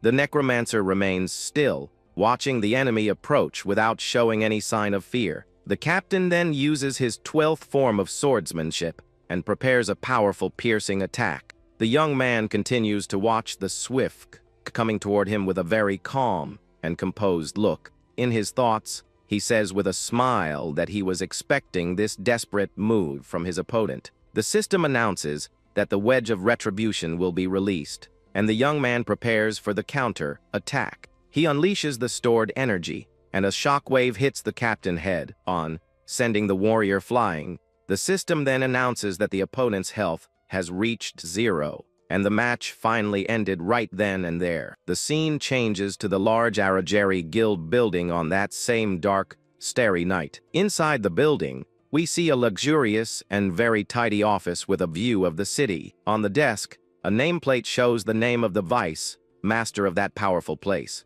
The man asks if it's true that they have medium-grade potions ready for mass sale. The captain who was defeated in the arena confirms the information for his superior with a serious look. The vice master then questions if they checked the performance of the potions correctly.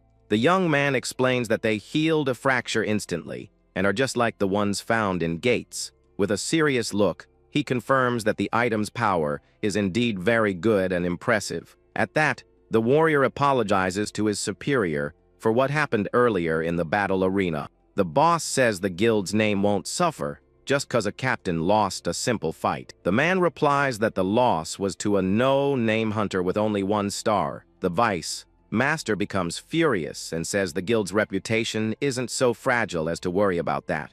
Then he yells at the young man and tells him to stop talking nonsense about the guild's name. With that, the boss announces that the captain has been demoted to a regular member as punishment for the defeat. Shortly after, he orders his assistant to find out where those powerful potions came from. He then watches the recording of the fight and can't believe a 3-star hunter lost. The man wonders if the young man, who was a priest, managed to get a divine class summon. With that, he tells his assistant to investigate that young hunter as well to learn more about him. The woman agrees and prepares to carry out her boss's new orders immediately. Back in the arena, the protagonist thinks that the news of the potions has already reached the guild's top brass. He then calls over his draconic servant, who was nearby, to talk about a new plan. The creature holds a book of spear techniques and asks why it has to read that. The young man says the servant is a magic fighter,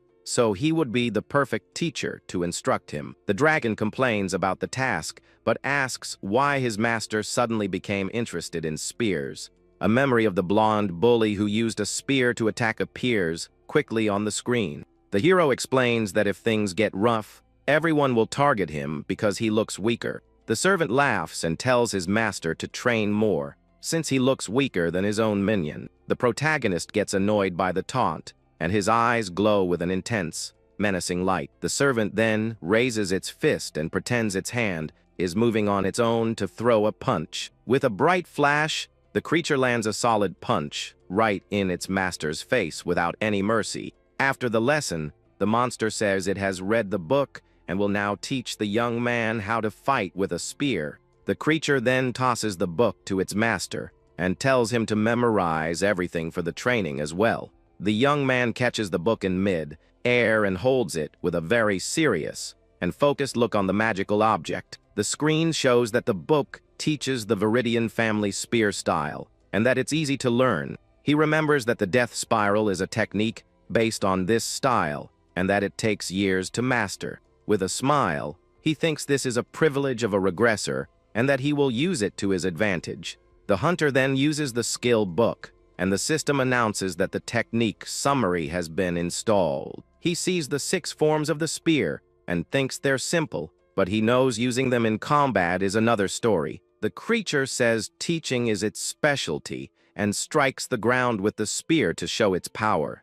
The young man watches his servant's every move with great attention to learn how to fight. The monster leaps and says you learn martial arts by getting hit and moving your body in practice. With that, it attacks with full force, and a large explosion of energy destroys the arena floor. The servant then lands in the middle of the destruction and asks its master what he thought of the training. The creature stands still with the spear in hand, waiting for the young man's next move in the arena. It praises the young man's dodge, but says his movements are still not good enough. The dragon warns that if he only dodges the strikes, he will never get used to using the spear. The young man complains that anyone would dodge a surprise attack, and that the servant is going too hard on him. The master asks if it's still angry, but the monster says this is just part of its instruction. It explains that this is real training against an enemy with harmful intent, and the young man falls silent, Without wasting time, the servant charges forward with its spear again to continue the intense training. But this time, the young man doesn't back down and yells for the monster to come at him with everything it has. With that, he activates the third form of the spear, the rotational guard, and prepares for the blow. The young man successfully blocks the servant's attack, and the creature praises the move. He thinks that now he needs to attack, but notices that his training spear is cracking. The wooden spear then shatters into pieces upon colliding with the monster's stronger weapon. The master is hit squarely in the chest by the tip of his teacher's broken spear. With the strong impact of the blow, he cries out in pain as he's thrown backward, completely defenseless. He kneels with pain in his chest, but still holds the broken spear tightly, not giving up.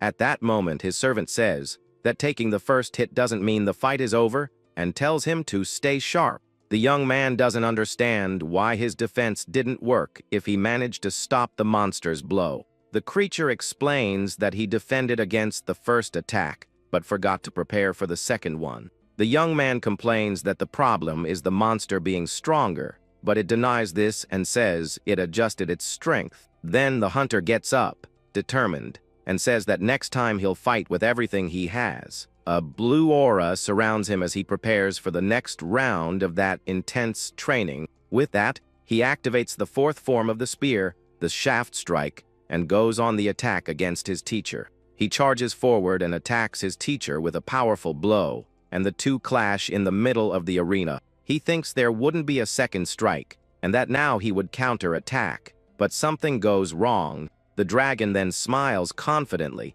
as it had expected this move from its apprentice. The young man falls to the ground again, not understanding what happened during that surprise attack. The monster explains that he only thought about blocking the second hit and didn't defend against the first. He understands that the servant is right, and the system announces that the life drain is still active. The dragon then tells him to do it right this time and prepares to attack with full force. But the monster hits him in the face with a training weapon to teach a new lesson.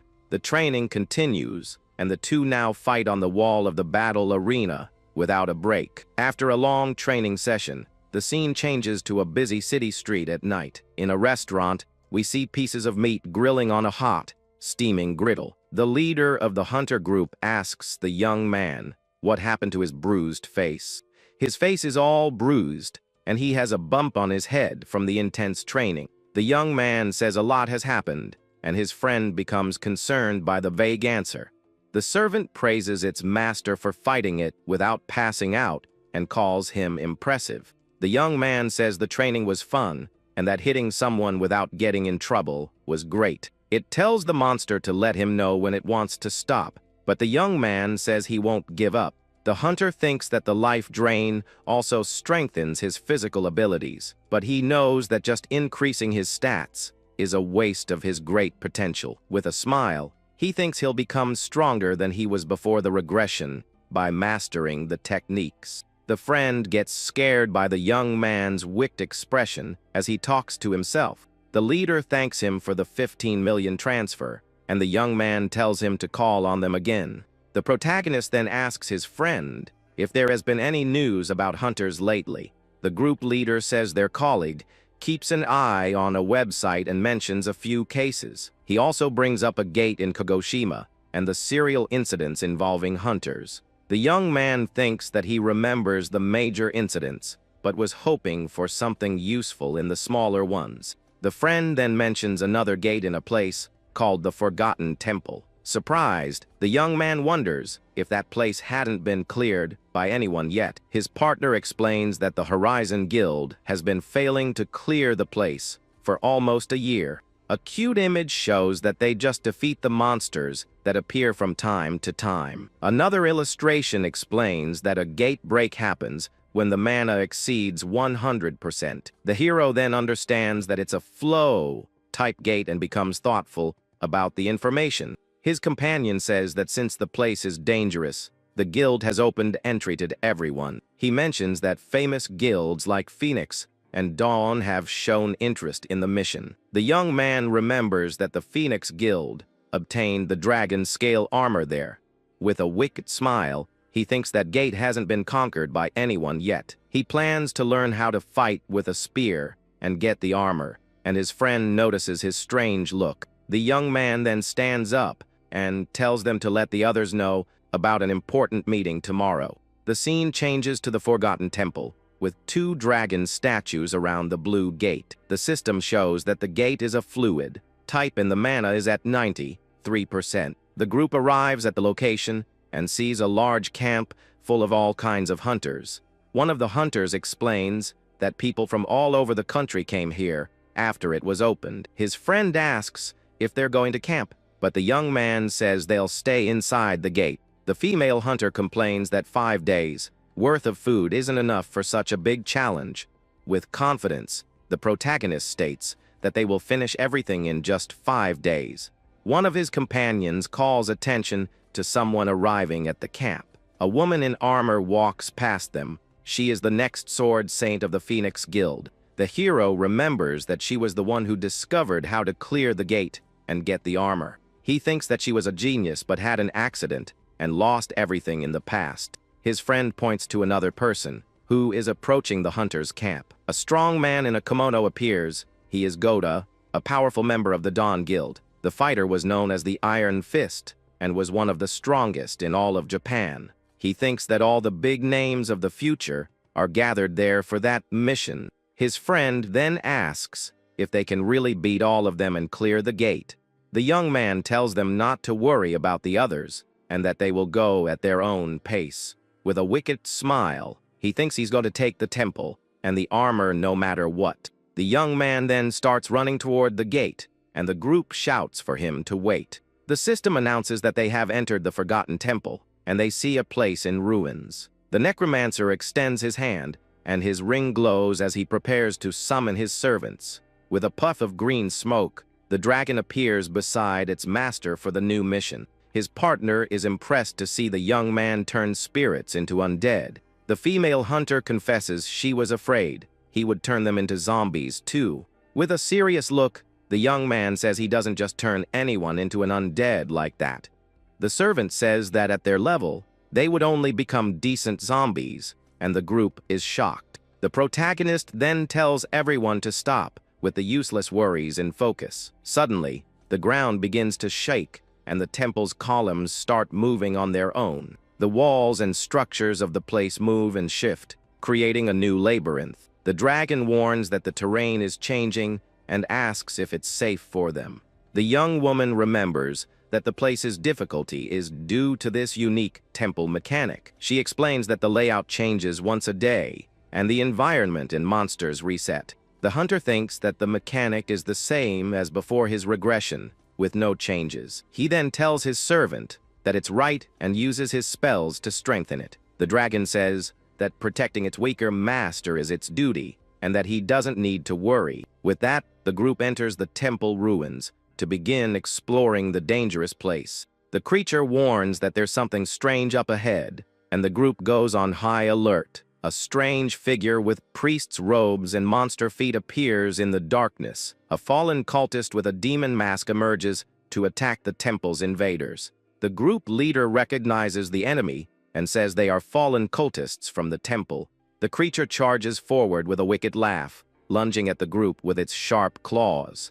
The draconic servant then moves forward and blocks the monster's attack with its own claws. The partner says that the cultists are strong and that they should help in the battle, but the dragon grabs the enemy's face with force, stopping it from moving another inch. With a powerful grip, he crushes the cultist's head in his hands without hesitation. The monster's mask shatters, and it is defeated with just one blow from the creature. The servant throws the enemy's body to the ground and prepares for the next attack from the monsters. With a powerful punch, it finishes off another cultist that was trying to attack the group of hunters. The group leader is impressed by the draconic servant's incredible strength in battle. The monster then says it was an easy victory and proudly flexes its muscles. The master complains that if it crushes their heads, he can't turn them into zombies. Meanwhile, several other cultists appear to attack the group inside the temple. The creature complains that the monsters keep showing up and interrupting their exploration. The young man grabs his skull staff and says he'll join the battle this time. The system announces that the staff's effect has been applied and the magic cost has been reduced. With that, he uses bone control, and several spikes shoot out from the enemy's bodies. The cultists are hit squarely by the magic and fall to the ground, defeated by the attack. One of the monsters is pierced through the chest, and dark energy completely surrounds it. He thinks that the cultists have low resistance to dark and holy attributes. The enemy's speed decreases, and they become slower due to the unholy magic. The servant doesn't understand why they got slower, but its own stats have increased. It then charges forward and attacks the cultists more easily, thanks to the training it had. The creature uses its fists to defeat several monsters at once without difficulty. The bodies of the cultists fall to the ground, and the path is clear for the group to advance. The young man remembers to use life drain to recover his energy after the fight. The servant complains that without it, its master wouldn't even have the life drain ability. With its arms crossed, the dragon brags and complains that it didn't even get a thank you. The protagonist gets annoyed and misses the time when his servant was quieter. With that, he levels up to 20, and the system announces that new knowledge has been recorded. He learns Dark Wisdom and Dark Realm, which reduce the cost of his spells. He thinks these are the perfect skills for the 5-day siege on the temple. The young man then uses his necromancy on the bodies of the fallen cultists on the temple floor. The system announces that the completion rate for the armored zombies is extremely high. His partner asks if the zombies will be stronger, and the young man says the enchantments matter. The group leader doesn't understand a thing the young man said and has a puzzled look on his face. He then explains that the difference in raw stats isn't that big in the end. With that, the young man says they need to speed up the search because the temple goes much deeper. The group continues their journey through the seemingly endless interior of the temple. The draconic servant charges forward and faces more cultists that keep appearing along the way. Meanwhile, the team leader blocks a powerful blow from a cultist with his shield. The group's archer also springs into action, firing an arrow of golden energy. The Necromancer's new armored zombies also advance into combat without any fear. The young man gets annoyed because the monsters seem endless and just keep coming. At that moment, the entire floor of the place begins to shake unexpectedly and frighteningly. His companion warns that the layout is changing and they need to get out of there fast. But the protagonist tells him to wait, as he remembers something important about the place. He recalls an interview with the hunter who cleared the temple for the first time. In the memory, the reporter asks the woman how she managed to clear that gate. The warrior explains that a special method is needed to reach the final boss. She reveals that there are 3 types of monsters, and each one drops a different symbol. According to her, if you collect 49 of them and place them on a pillar, something happens. With that, the hunter gains access to the room where the boss monster of that place resides. The protagonist then recognizes the eye pattern on a pillar and understands that it's the next one. Suddenly, the temple structure begins to shake violently with stones falling from the columns. Then a large red sphere, filled with dark energy, appears floating in the middle of the hall. A giant eye slowly begins to open from within that mysterious red sphere. The creature reveals itself completely as a bizarre floating eye full of dark tentacles. The group quickly realizes that this monster is the demon eye mentioned in the ancient pillars patterns. The monster begins to glow intensely, accumulating a large amount of red energy. Then a powerful red laser beam is fired towards the group of adventurers. At that moment, the protagonist's eyes glow with a mysterious and powerful blue flame. He calmly raises his hand, saying that he has already perfectly memorized the monster's attack patterns. The boy summons a shield of greenish bones that blocks the terrifying beam of red energy. The laser's impact against the magic barrier generates an immense amount of colored sparks. Even under immense pressure, the strong shield made of bones holds up without any problem. The protagonist sustains the defense using only one hand while the energy dissipates. He explains that his enhanced bone shield wouldn't be destroyed so easily. The demon eye doesn't give up and starts charging another beam of destructive energy in the pupil. The monster unleashes another devastating attack toward the boy, who watches everything without flinching. The protagonist maintains composure in the face of imminent danger, focused solely on the next move. As the attack approaches, the boy remains still, trusting completely in his allies. Suddenly, Fafnir jumps in front of his master and takes the blow directly with his own body. The dragon tells the young man to stay behind him, guaranteeing that he will block any danger. The powerful draconic servant firmly withstands the impact of the red laser that strikes its chest. A massive explosion of red energy occurs, but the protagonist observes everything without moving. The draconic servant remains, standing without showing any sign of weakness after the attack. Fafnir realizes with surprise that his new body didn't suffer even a single scratch from the blow. Smiling, the young man explains that his scales would never be melted by such a weak monster. The dragon agrees with the master as it prepares to attack the frightened opponent. Fafnir realizes he has nothing to fear as the floating eye begins to tremble with terror. Without wasting any time, the dragon advances at high speed towards the defenseless monster in the hall. The draconic warrior lands a devastating blow that instantly defeats the demon eye. The dragon asks if it should turn the creature into an undead, but the young man says it's not worth it. The protagonist explains that he needs those eyes only as tokens to be able to complete the portal. Suddenly, the place starts shaking violently again, indicating the arrival of a new threat to the temple. A slender, dark creature wearing a smiling white mask appears crawling on the ceiling. The monster moves strangely along the walls, revealing an identical symbol on the structure. The bizarre creature descends to the ground, staring at the group with its smiling, terrifying face. The companions are frightened by the bizarre appearance of that smiling masked mime. The monster begins to release a sinister purple mist, activating a decay curse ability. The evil smoke envelopes Fafnir's body, which begins to be affected by the dark spell. The draconic warrior is confused when he notices red spots appearing all over his skin. The system warns that the ally's attributes are being reduced by the terrible curse of the mimic.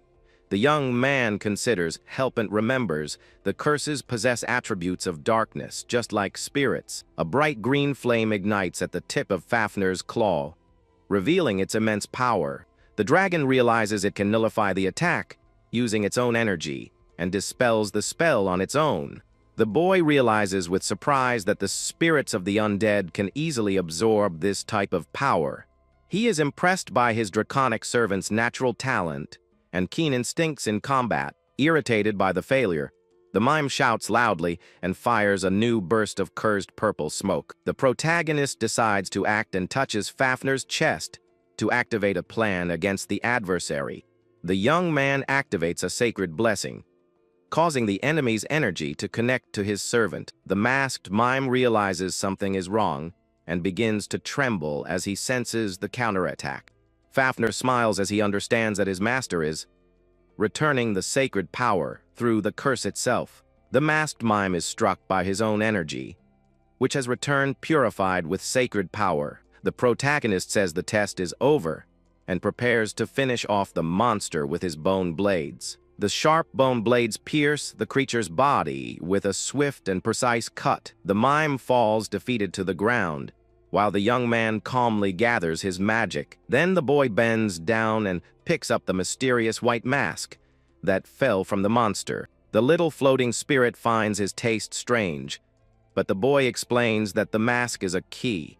He needs to collect 49 items from the temple monsters to place on the stone pillars. Doing this allows hunters direct access to the hall where the dungeon boss is located. In the interview, the famous warrior warned that it was necessary to defeat the monsters without breaking the items. The spirit comments that this bizarre secret explains why the portal remained active for so long. The protagonist is still wondering how the huntress managed to uncover such a complex mystery. At this moment, the warrior from the group warns that the Phoenix Guild is fighting in a nearby area. The young man gives a wry smile when he realizes that the famous hunters are indeed nearby. In the dark hall, The guild warriors advance against the monsters using their sharp swords.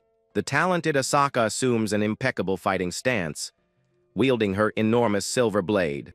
She prepares to intercept the masked mime, who leaps towards her with great agility. With a swift movement, the huntress cuts the monster in half, using a blow brimming with red energy.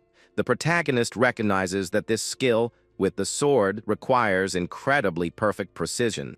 The young man then orders his group to increase the pace of the exploration so as not to waste time at the temple. As they walk away, young Asaka watches the boys' group with a serious and focused look. Her ally comments that mysterious team seems to know the secrets of the dungeon very well. He finds it strange that they defeat the monsters so easily without showing any hesitation. Oblivious to curious glances, the protagonist continues walking resolutely through the interior of the place. The swordswoman knows that no one would act with such certainty without possessing some secret information from the temple. The boy continues forward, maintaining his complete focus on the goal of conquering the dungeon's treasure. From afar, he glances sideways, knowing that this will not be the last time he encounters the guild. Asaka also feels deep down in her heart that their paths will cross again soon. 5 days pass and the group now finds itself in an open area filled with the bodies of defeated monsters. The young man sighs warily as he notices that new enemies keep appearing even after so many days of combat. The warriors in the group complain that facing these endless monsters is too exhausting to endure. Then a terrifying laugh echoes through the ruins, putting the allies on high alert. 2 new monsters with red horns and white cloaks emerge, ready to attack the invaders. The fearless Fafnir takes the front line, preparing his enormous fist to deliver the fatal blow. The dragon leaps fiercely towards its opponents. With all its incredible physical strength, the powerful punch smashes both monsters against the sandy ground, raising a large cloud of dust. The small floating spirit praises the draconic warrior's courage, calling him a true hero. The young man commands his undead to support the dragon in the ongoing battle. The summoned subordinates advance fiercely against the other enemies who were trying to fight back. The boy reaches out to conjure's absorption ability and recover all his energy. The system sends an alert notifying that the hunter has leveled up to level 27 after the battle ends. He smiles with victory, but the little spirit asks him to try laughing with a bit more class. Protagonist tells his ally not to dictate his laughter as he continues walking through the ruins. The boy apologizes sarcastically and begins to remove the horns of the defeated monsters from the ground. He carefully positions the red horn on the stone pillar, along with the other collected items. Bright blue light appears, indicating that they have already managed to place 48 keys on the pillar, knowing that the other guilds have left the area.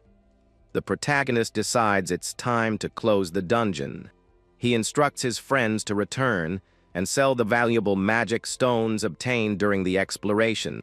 The young hunter says he will stay a little longer to train, and the group agrees without asking questions. Accompanied by Fafnir and his shadowy servants, the protagonist stands before the great gate of the chieftain. He takes the first firm step towards the interior of the mysterious hall to begin the final challenge. Fafnir warns that the labyrinth's changes seem strange and suggests they leave the temple. The protagonist denies the request, explaining that they would be crushed if they tried to escape now. He reveals that they are going to close the portal, and the dragon realizes that there are extra victory conditions. The boy explains the required pattern, and his servant understands why he was collecting the keys. He jokingly says that zombies aren't smart enough to accomplish this task. With a wry smile, the young man warns that the dragon will have to keep running through the maze. Suddenly, the protagonist feels a violent tremor, and his eyes widen in surprise. The entire temple begins to collapse rapidly, with immense walls moving chaotically. One of the summoned zombies ends up being crushed by the gigantic falling stone blocks. The system warns that the servant has been defeated, and the boy notices that the map is changing too quickly. He knows that if they don't reach the next safe point in a few seconds, they'll be in trouble. The stone blocks continue to slide at high speed, blocking all escape routes.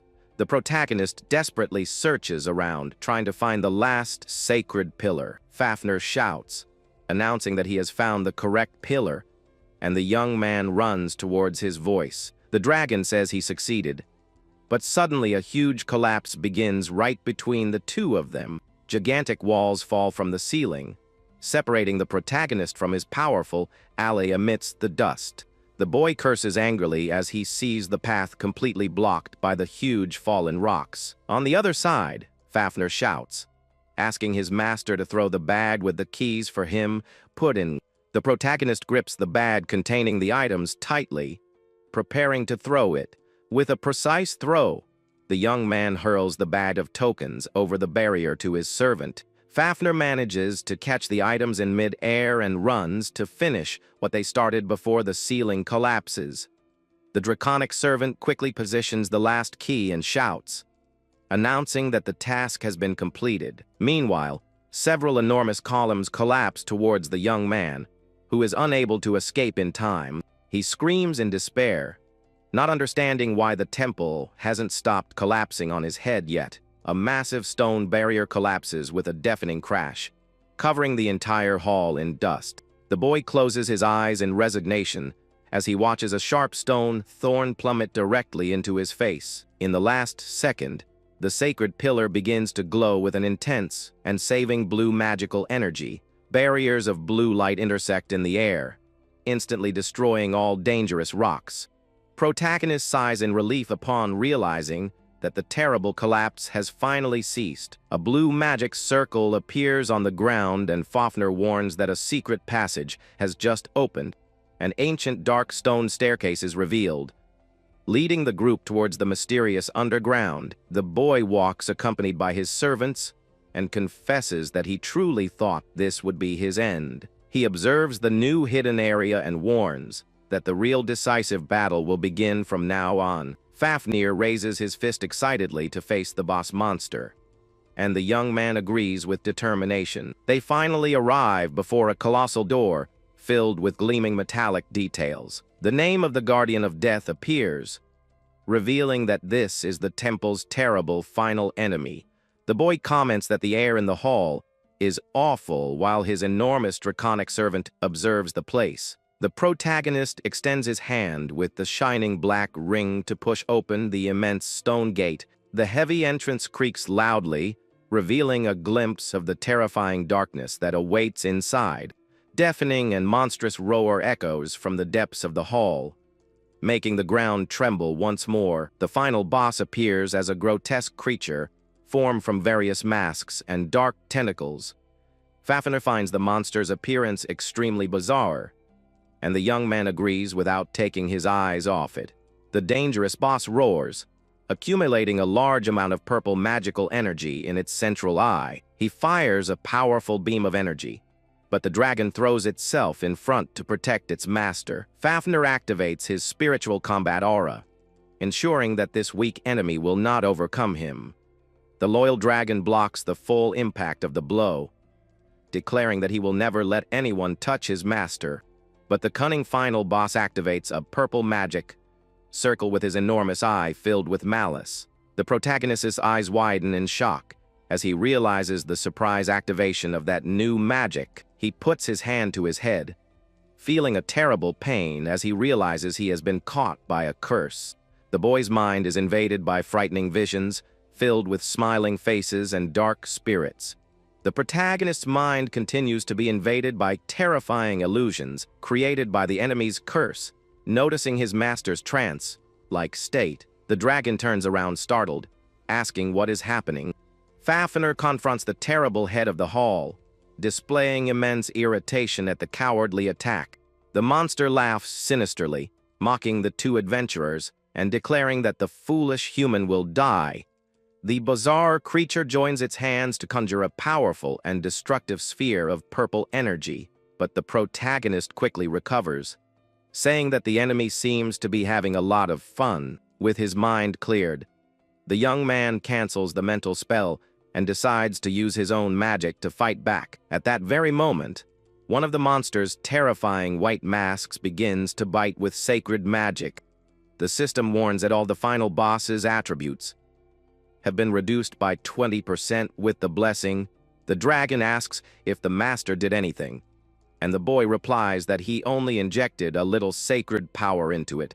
With a confident smile, the boy orders his powerful draconic servant to show all his true power. Irritated by the awakening, the boss roars and begins to prepare a counterattack with his purple magic. The immense sphere of dark energy rapidly grows in the monster's hands, illuminating the entire hall.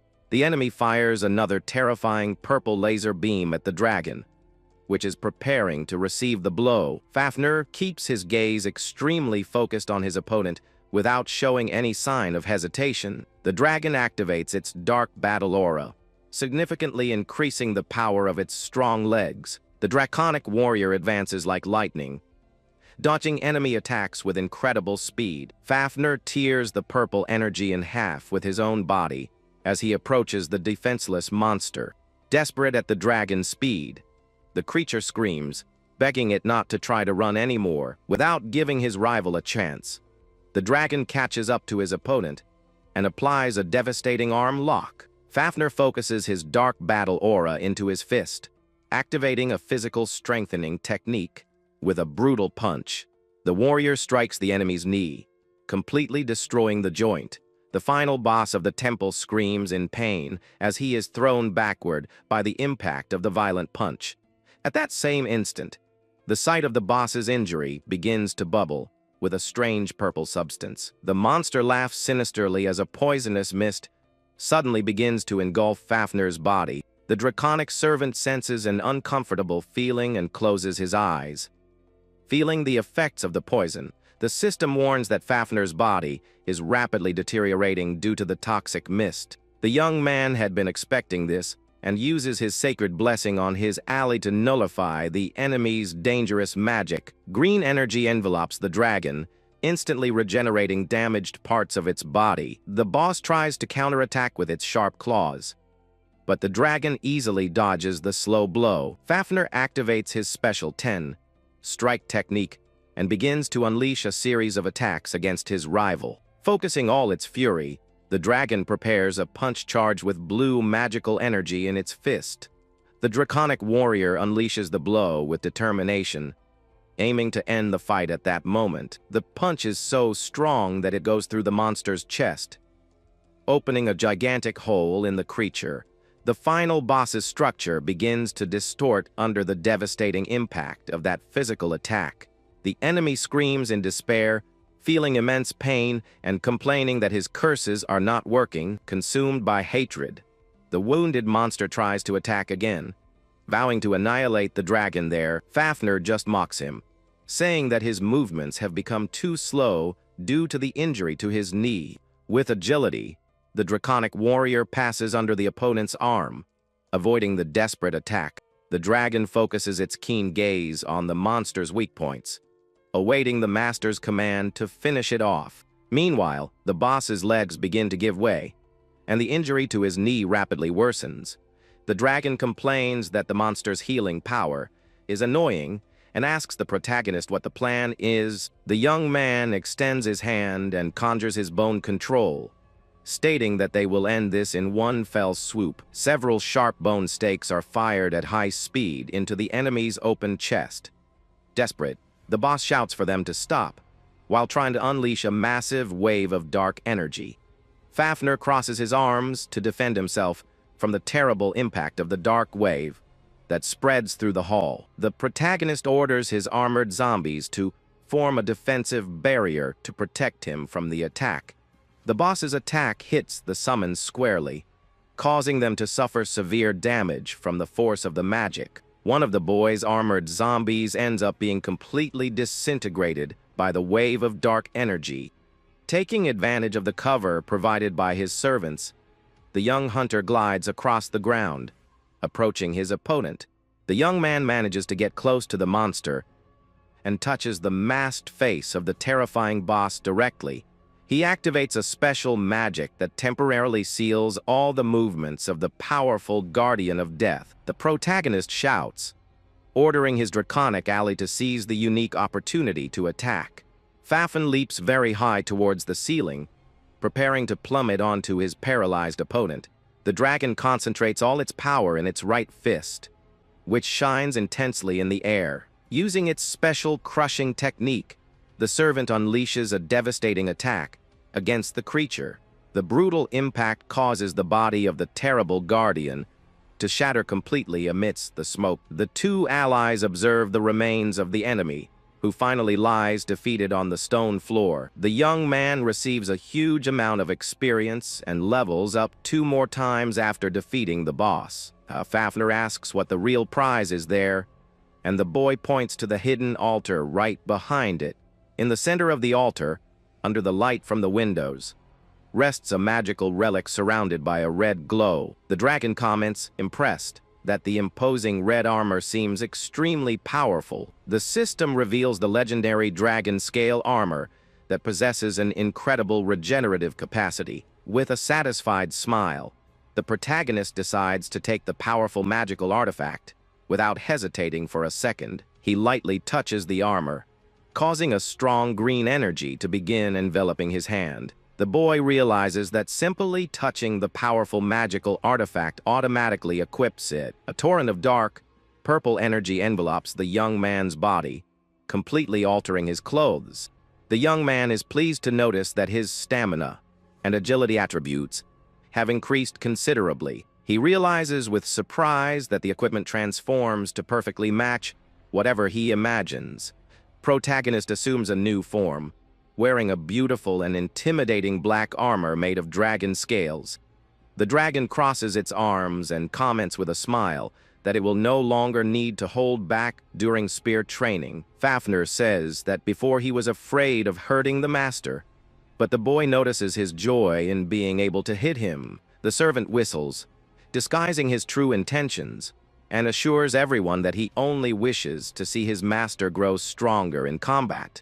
The protagonist decides they have achieved everything they wanted and prepares the magic to return to the surface. Suddenly, something falls with a metallic thud directly from the ashes of the guardian's defeated body. The boy stares intently at the floor, trying to understand what kind of mysterious item the boss dropped. Outside the temple, the large blue portal between the dragon statues begins to tremble and glow. The system issues an alert warning everyone that the boss has been defeated, and that the portal will close in 3 minutes. The hunters outside are shocked to learn that someone has managed to complete the Forgotten Temple. They wonder if the feat was accomplished by the famous Phoenix Guild or the powerful Daybreak Group. The boy's teammate runs towards him, relieved to see that his friend is safe and sound. The warrior excitedly announces that someone closed the portal, and the protagonist calmly reveals that he was the one who did it. The friend continues talking without paying attention, saying that everyone is crazy looking for the great hero. The penny finally drops for the warrior, who interrupts his speech with a comical expression of pure confusion. The protagonist casually repeats that he was responsible for defeating the terrible dungeon boss. The friend remains completely paralyzed and in shock, unable to believe the boy's words. He begins to stammer, frightened, realizing the magnitude of his companion's unbelievable revelation. The warrior shouts in surprise, asking if the boy really accomplished the legendary feat alone.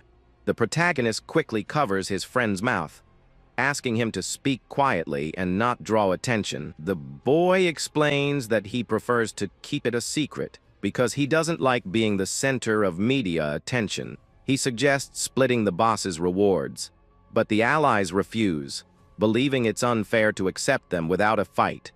Protagonist finds it amusing how noble his friends are, not even asking about the boss's valuable items. In fact, the monster dropped a powerful cursed shadow mask with incredible properties. He also obtained a hunting spell book, but decides to compensate his allies by paying their share in cash.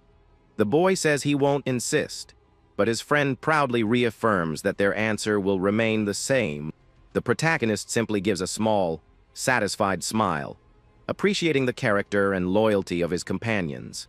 The young man walks towards the exit of the place knowing he has obtained exactly the treasures he needed. The Daybreak group leader approaches the warrior Asaka, asking if it was her team that completed the challenge. The swordswoman replies seriously, saying that she herself would very much like to find out who was responsible. The warrior finds it strange, because he knows that if her guild had won, the official announcement would have already taken place. Guild leader Dawn angrily complains that they've barely finished preparing, and the temple has already been closed.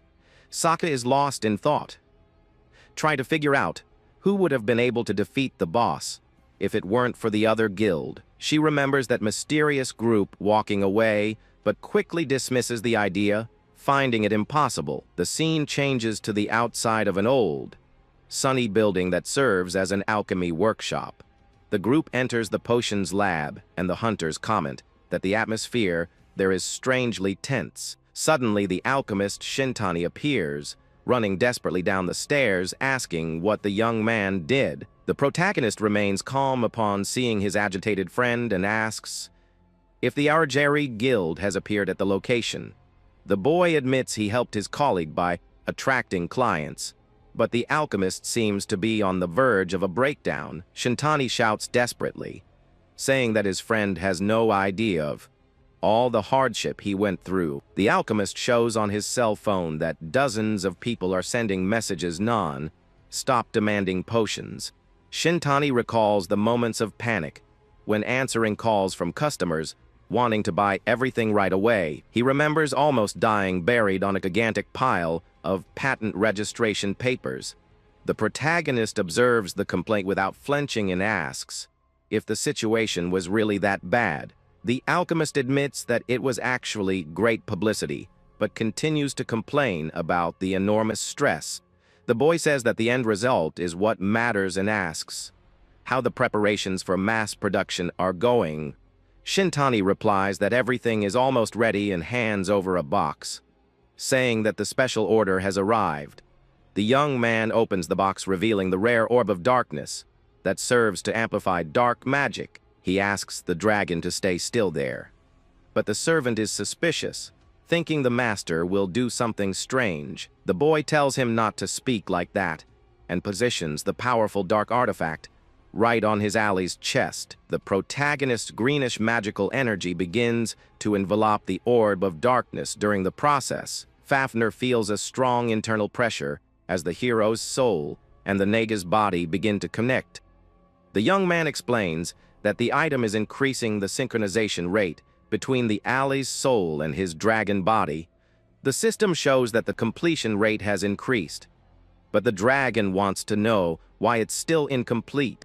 With a somber look, the protagonist reveals that the process is dangerous because if the orb breaks, the dragon dies. Startled, Fafnir slips and falls backward onto the ground, trying to hold the relic as carefully as possible. The young man praises his ally's reflexes, jokingly adding that his reaction speed has really improved a lot. Very angry, the dragon hugs the object tightly and complains about the lack of warning about the danger of death. The draconic servant and the alchemist confront the protagonist, agreeing that he is a true demon. Ignoring the complaints, the boy asks the hunters to start collecting more magic stones again. The group leader asks if it's the same method as before while looking at the corpse brought by the boy.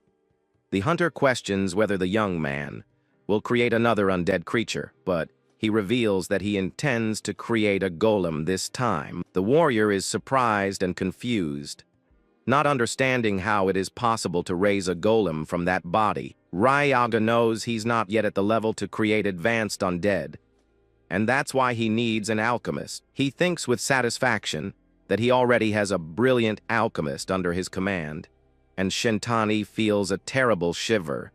Protagonist displays a wicked grin, plotting his next move to obtain the materials. The scene shifts to the dangerous, lawless area of Satama, which has become a perfect location for shady dealings. Fafnir asks if this is the right place, as the two stop in front of the facade of a decrepit bar. The dragon jokes about the master's exotic tastes, but the boy warns that he is there looking for the owner. The bar owner is Madame Shuri, a dangerous intermediary who leads major transactions in the underworld.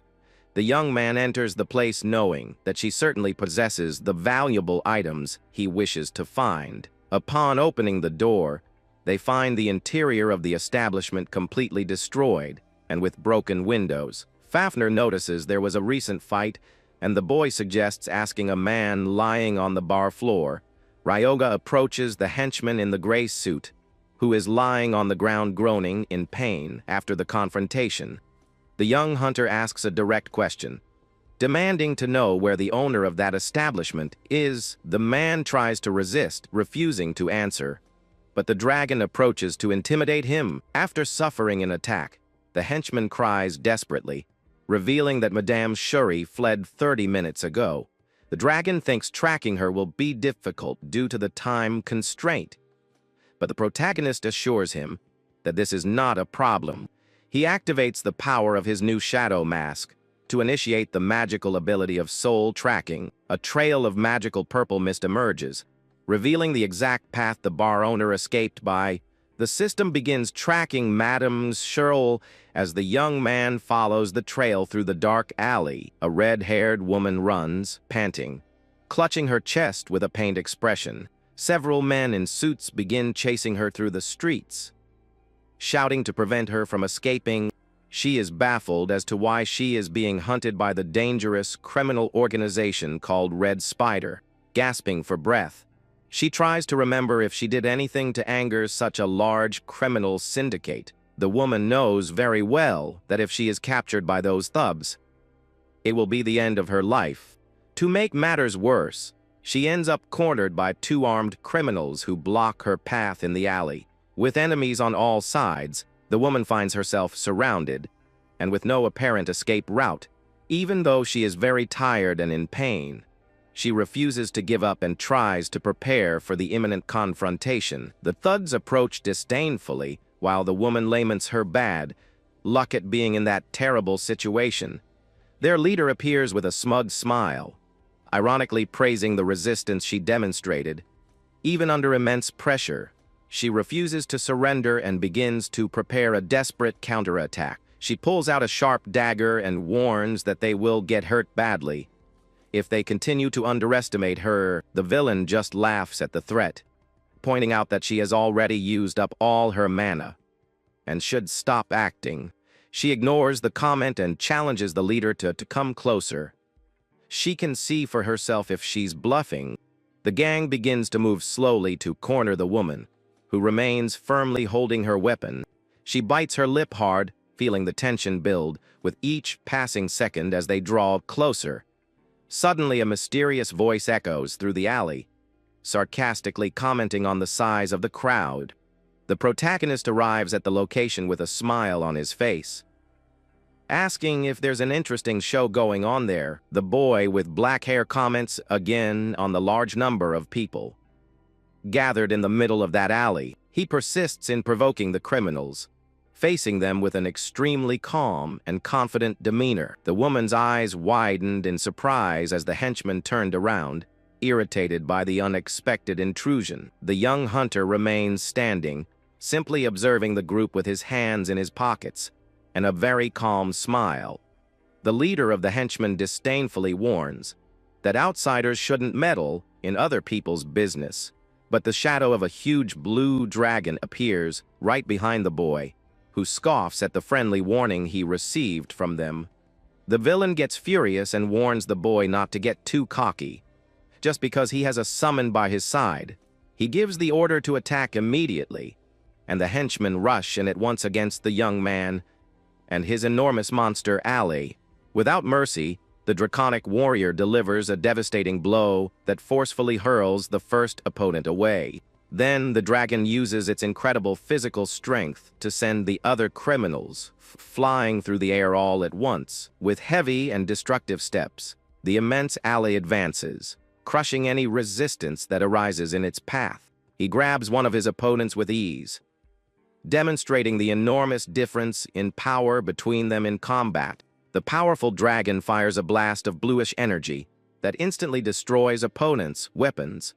One of the henchmen is brutally thrown against the alley wall, which shatters completely from the strong impact. The leader, angered by his men's defeat, begins to gather burning flames directly in his hands. Upon seeing the powerful fire technique, the woman screams desperately, warning the boy to be very careful. The villain becomes completely engulfed in a colossal blaze as he unleashes all of his dangerous magical energy. He unleashes a massive column of fire, vowing to turn the two intruders to ashes in seconds. The remaining henchmen grin wickedly, believing that their opponent has no chance of surviving that attack. But the leader's smile quickly fades as he realizes something totally unbelievable is happening in the flames.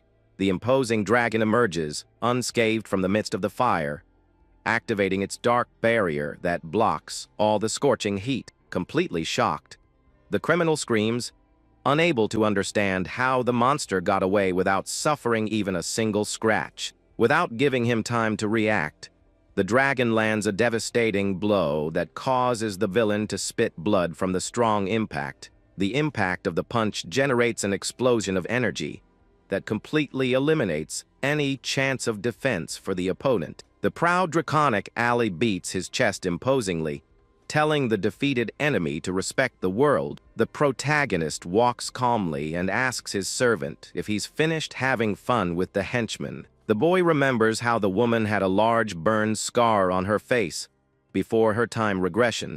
He realizes that it was precisely the criminal's fire attack that caused the terrible mark on the lady in the past. The woman watches in astonishment as all her pursuers lie unconscious on the ground. While the young man approaches her, she breathes a sigh of relief when she realizes she managed to escape alive from that situation that seemed to be her definitive end. Suddenly, an elderly butler comes running in and apologizes for being late. While she celebrates the arrival of her ally, the man asks what happened there, and she replies that Red Spider's henchmen attacked her for no reason.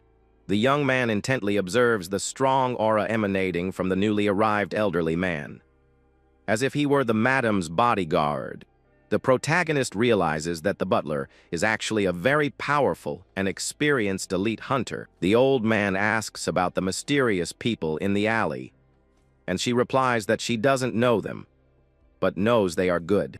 She thanks him for the help, but the young man only says that he went there to drink and followed the trail after seeing the bar was empty. Suddenly, the young hunter approaches her and extends his arm with a serious and unexpected posture. The boy calmly asks her not to move while positioning his hand directly over her face. He begins to channel a mysterious spell of light that envelopes the entire area around the frightened madam. The system indicates the use of life drainage to fully restore all her vitality and heal her injuries. Surprised by the cure, she asks if he is a priest, and the boy mysteriously replies that he is something similar. The divine spirit begins to mock the young man's mind, telling him to shut up and realize the serious atmosphere of the place. Moments later, they return to the establishment, which now has its iconic neon sign lit up. Behind the counter, Madame Shuri politely asks if the young man would like to order a special drink. He sits down casually and makes the bizarre request for iced milk, leaving the owner intrigued. Thinking it's a joke, she smiles and says that if he doesn't drink alcohol, she'll make him a very hot coffee. She hands him the cup of coffee, finally asking what the real reason is that brought him there today. The young man reveals his true objective, saying he needs a ticket to gain entry to the underground auction. Grateful for the rescue, she places the golden invitation on the table, guaranteeing that she will cover everything in her own name. She warns that carrying that card, no one in the danger zone will dare touch it except the Red Spider herself. While the dragon savors a glass of wine, the owner questions the young man about what he intends to buy there. The protagonist confesses that he is searching for a powerful magic engine with an output level of at least 3 stars. She explains that such a rare item would hardly appear even at auction, and he laments the situation. The young man thinks that if he doesn't find the engine, he'll have to break into a very dangerous dungeon, which would be a huge undertaking. He turns to her when he realizes that the lady seems to have an interesting alternative to offer the group. She suggests that he do a special cleaning job in an ant dungeon controlled by the red spider. The boy realizes how terrifying she is, because his first instinct after the attack was to try to annihilate his rivals. With a wry smile, he asks if she really wants him to take care of her revenge against the enemy group. She warns that the organization is very powerful, but the boy coldly replies that all that's needed is to eliminate them all from there. With a knowing look, she concludes that it's a perfect deal, where they both get exactly what they want. The system reveals that the prize engine is 5-star level, and the boy smiles knowing it's an excellent trade. To seal the deal, she even offers 10 kilos of rare arachnid silk as an extra bonus. Without hesitating for a second, the young hunter accepts the proposal, firmly holding his coffee cup on the table. He takes a sip of the drink, formally sealing the dangerous contract to invade the dungeon controlled by enemies. She guesses the young man is at least a 3-star hunter, but is shocked when he says he's just an ordinary hunter. The woman is completely confused and speechless in the face of such an unbelievable response from that young warrior. The scene changes to the entrance of the dreaded ant dungeon located right in the heart of a total danger zone. The bright blue portal is surrounded by protective fences and guarded by several henchmen from the rival organization.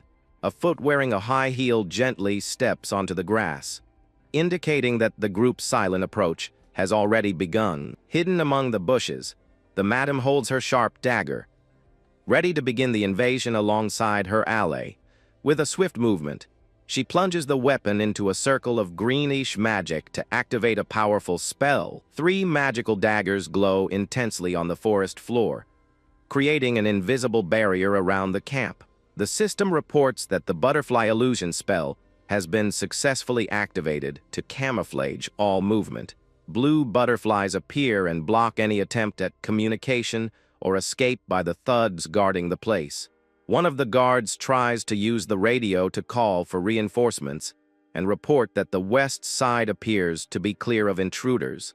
Upon noticing the silence on the radio, he finds it strange but soon notices the frightening shadow of the blue dragon right behind him. Cries of despair echo as the henchmen begin to be rapidly massacred by the group's devastating force. They try to warn headquarters, but the illusion barrier prevents all contact, leaving them trapped in the alley. The last security guard in the area falls utterly defeated to the damp ground, unable to fight back against the powerful invaders. The madam is impressed by the speed of the cleanup and asks if he is really going to enter the dungeon alone. With a worried expression, she advises the young hunter to be very careful inside that den of monsters. The protagonist flashes his classic confident smile and says he'll be right back before crossing the ant portal. The boy finally passes through the portal of the ant cave, encountering a completely deserted and rocky landscape. He appears accompanied by his enormous blue draconic servant, who observes the new combat environment with curiosity. The young hunter reaches out to activate the power of his magic ring and perform yet another of his powerful invocations.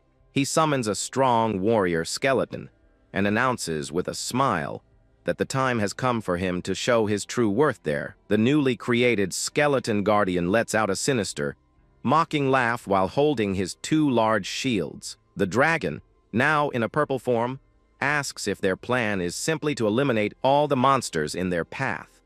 The protagonist smiles maliciously and replies that it doesn't matter if they are monsters or rival hunters, because he will sweep them all away. Suddenly, the draconic alley notices a red, gelatinous creature right in the middle of the cave path. The system identifies the monster as a red corrosive slime with a 3-star danger level. The young man finds the creature cute, but the dragon warns that the monster is corrosive and can melt metals easily. The boy explains in a didactic way that to defeat it, it is necessary to break the red core when it attacks.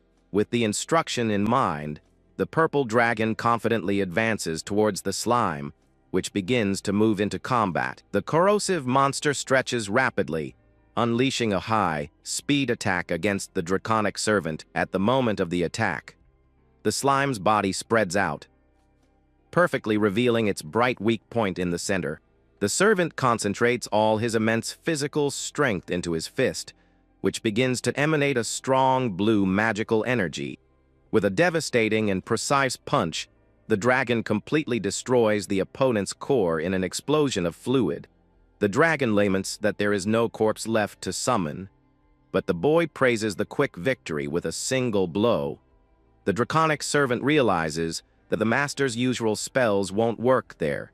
If there aren't any whole bodies left, he celebrates happily, thinking he will be the star of that expedition. While the protagonist stares at him, the boy quickly cuts short his servant's enthusiasm, telling him disdainfully to keep dreaming about that nonsense.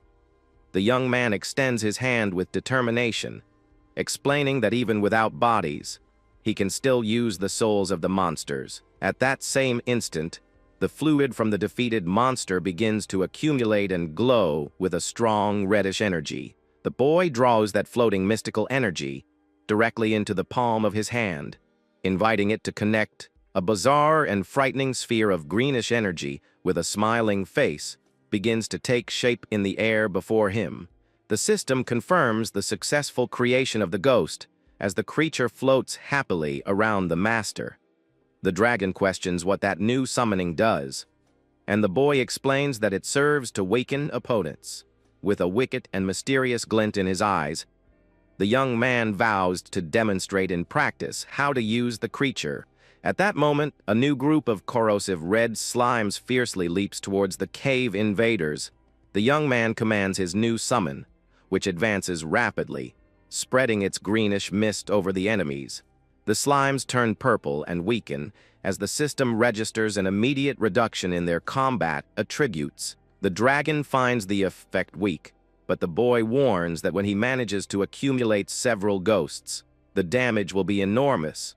The master warns that the servant will remain on the front line until the army is formed, and the dragon laments its tragic fate. Elsewhere in the cave, henchmen in suits collect red crystals, while the leader demands total focus on the job. Commander Katetsu angrily complains about the failure of the previous mission and orders that no one make any more mistakes there. A subordinate reports with concern that the external scouts lost radio contact a long time ago. The leader is on high alert and strictly orders you to immediately eliminate any intruder who appears there. Suddenly a bizarre, metallic sound of bones rattling echoes through the darkness, drawing the henchman's attention. The protagonist's strong skeletal guardian calmly appears before them, leaving the criminals in shock.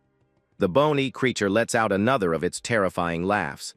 Advancing resolutely toward the enemy group, the commander is confused, not understanding since when monsters of that type usually appear in that dungeon. The henchmen begin to sweat nervously as they realize that something very wrong is happening in the cave. The ghostly horde emerges, floating right behind the bone warrior, revealing a terrifying scene.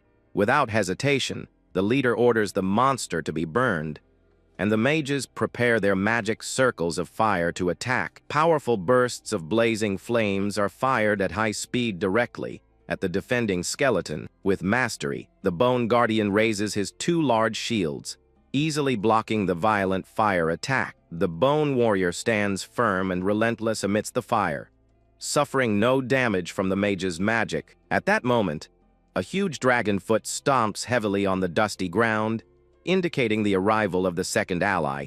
The imposing purple dragon advances at high speed, tearing through the curtain of smoke and fire towards the criminals.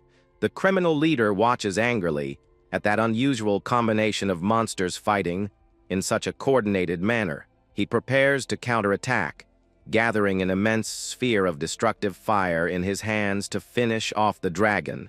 The powerful fireball attack is fired by the criminal leader towards the purple dragon in the middle of the alley. Suddenly, a bright green beam of energy intercepts the fireball, generating an absurd explosion at the location. The commander is completely stunned to see that his powerful flame spell was easily blocked. Taking advantage of the blockade, the draconic servant runs towards the enemies. Thanking his master for his assistance, the dragon activates its dark battle aura, preparing its fist to initiate a violent hand-to-hand combat. The draconic servant executes his special technique of 10 consecutive punches, crushing the defense of the henchman in suits. He stands imposingly after easily defeating several opponents, who now lie fallen and wounded on the ground. The group advances in a coordinated manner through the cave, while the protagonist observes the entire progress of the cleaning. With a provocative smile, the boy mocks the leader, asking if his perfect plan has just gone wrong. The commander becomes furious when he finally recognizes the young man as the intruder who ruined the mission against the madam. He realizes that the boy relies on his powerful summons and concludes that simply eliminating the summoner is enough to win. Kotetsu whispers instructions, ordering one of his men to hold the dragon while the others attack the boy.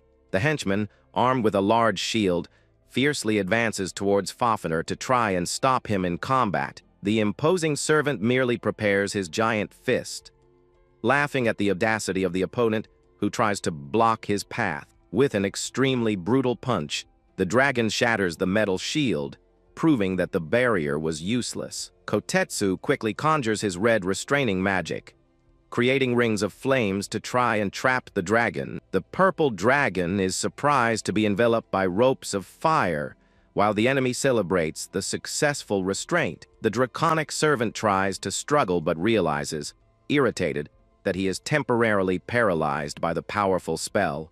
Taking advantage of the dragon's paralysis, the other criminals rush towards the defenseless protagonist. The boy and his divine companion simply smile, noting that this entire new tactic was completely expected. Suddenly, greenish ghosts emerge from the darkness and begin to surround the thugs who were advancing down the alley. One of the ghostly entities passes through the face of one of the opponents, applying its terrifying dark energy. Feeling their bodies extremely heavy, the warriors realize with alarm the great drop in their physical attributes.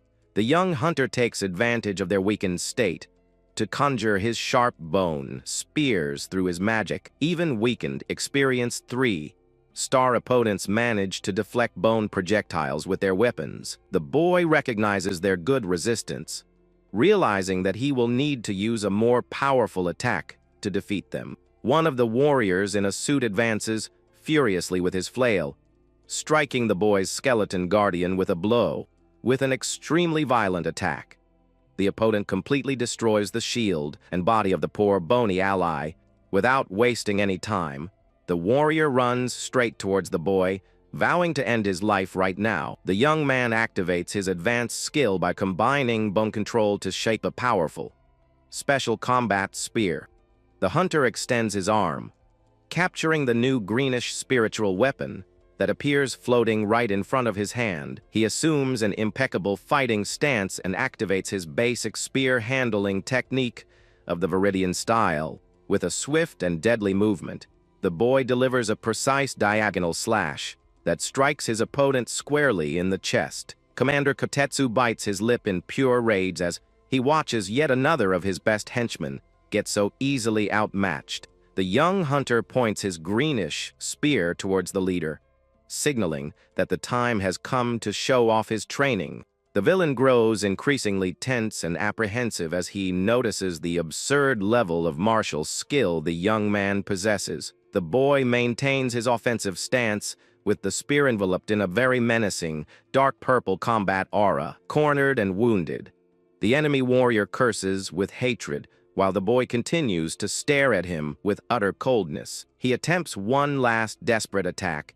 shouting that a mage could never defeat a physical warrior in hand-to-hand combat. The young hunter swiftly counterattacks, using the fourth form of strike with the shaft of his bone spear. The impact of the blow completely blocks and disarms the opponent, who is shocked by the boy's absurd speed. The henchman is brutally pushed back and curses in frustration as he realizes he has completely lost the advantage. With a menacing golden glint in his eyes, the young hunter coldly warns that a weak opponent is no problem. Overcome with fury, the warrior runs towards the boy again. Shouting for him not to dare underestimate him like that, the boy activates his bone control again. Causing sharp claws to sprout from the cave floor, the henchman tries to dodge the bone stakes that suddenly appear around him. Blocking his deadly advance, he uses all his physical strength to try and break the bone spikes that keep popping up at high speed. But the opponent realizes too late that he ended up leaving a huge gap in his guard during the blocks. He tries to take advantage of the space by delivering a heavy and lethal blow, swearing that the boy foolishly lowered his guard there, but the protagonist defends against the direct attack with extreme ease, generating an immense amount of sparks in the alley. The boy's dragon scale armor begins to change shape, releasing a terrifying purple aura into the hall. Equipped with his new black suit, the boy holds the enemy's weapon directly in his hand without suffering any damage. With his incredible physical strength enhanced by the armor, the young man shatters his opponent's iron flail. Then he lands a devastating punch that knocks the criminal out in the blink of an eye in the middle of the fight. The boy coldly reveals that he actually only lured the enemy group there on purpose in order to eliminate them. He yells at his draconic servant, telling him to stop playing around and finish off the other opponents already. The dragon mocks the henchman's games and prepares a flame-filled punch. Ignoring the enemy's pleas, the draconic ally warns that there is no reason to wait and unleashes a brutal attack against the defenseless opponent.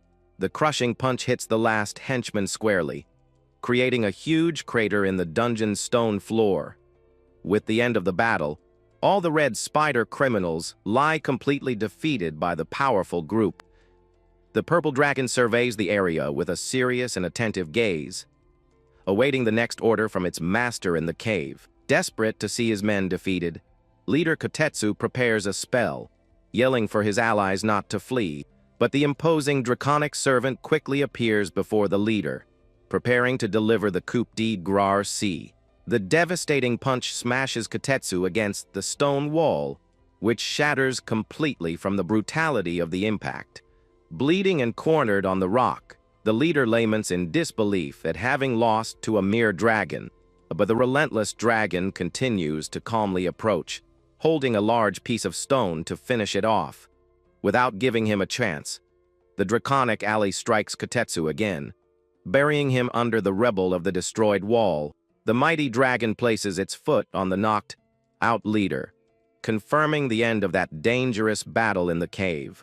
The draconic ally arrogantly wipes his hands, commenting that the opponent shouldn't show off when he's so weak. The dragon asks if the master is all right, and the boy replies matter of factly that he obviously didn't suffer any harm there. The protagonist walks to the leader's body, acknowledging that he was a worthy opponent for managing to stop the dragon. He raises his hand to collect Kotetsu's soul, commenting that it would be a great waste not to use him as a servant. The young hunter draws the red sphere of vital energy into his hand with a very satisfied smile on his face. He decides to collect the enemies as a precaution and warns that the next step is to close the dungeon for good. The dragon uses its immense physical strength to push open the colossal metal gate that hides the cave boss. As they open the gate, they glimpse the interior of the hall, and the boy questions whether that creature ahead is the boss. The terrifying final monster reveals itself as a colossal red slime that emits a high-pitched screech upon seeing intruders. Showing no sign of fear, the two hunters simply stare at the giant monster, ready for the final battle. The purple dragon lands a fatal blow that shatters the slime's immense core with extreme speed and precision. Outside the dungeon, Madame Shuri and her faithful butler anxiously await the young man's return under the night sky. The boy emerges victorious from the portal and comments with a smile that the enemy organization was much weaker than he expected. He explains in a relaxed manner that even the final boss was defeated without them having to make almost any effort. The young hunter asks if he can keep the relics dropped by the monster, and the madam immediately agrees. She asks about the surviving henchmen, and the boy reassures her, saying they will back away when they notice the radio. The dragon thinks it's dangerous to relax, but the young hunter assures him that the lady is intelligent and has already prepared a safe escape plan. With a sly smile, the lady praises the young man's cleverness and suggests that they leave that dangerous area as soon as possible. The scene changes to the illuminated facade of the alchemy workshop, where they finally arrive to complete the deal. Inside the workshop, Madame Shuri points to the enormous magical metal engine, revealing that it is the promised prize. She presses a key on her notebook with determination to initiate the formal activation of the valuable magical artifact. At that same instant, the complex metal engine begins to glow intensely with a powerful and pure blue magical energy. The boy and his draconic companion watch in awe as the machine manages to generate incredible power. The system reveals details of the powerful engine, confirming that it possesses one of the best mana generation technologies. The owner warns sternly that she will not be responsible for future defects, and the young man finds her attitude rather harsh. She coldly explains that, being a prototype, they will both have to deal with any problems that may arise. The young hunter thinks, frustrated, that she leaves no room for negotiation, while the madam stares at him, uncomprehending. The young man simply asks her to deliver the engine to Saitama without any problems, and the woman assures him that she will do so easily.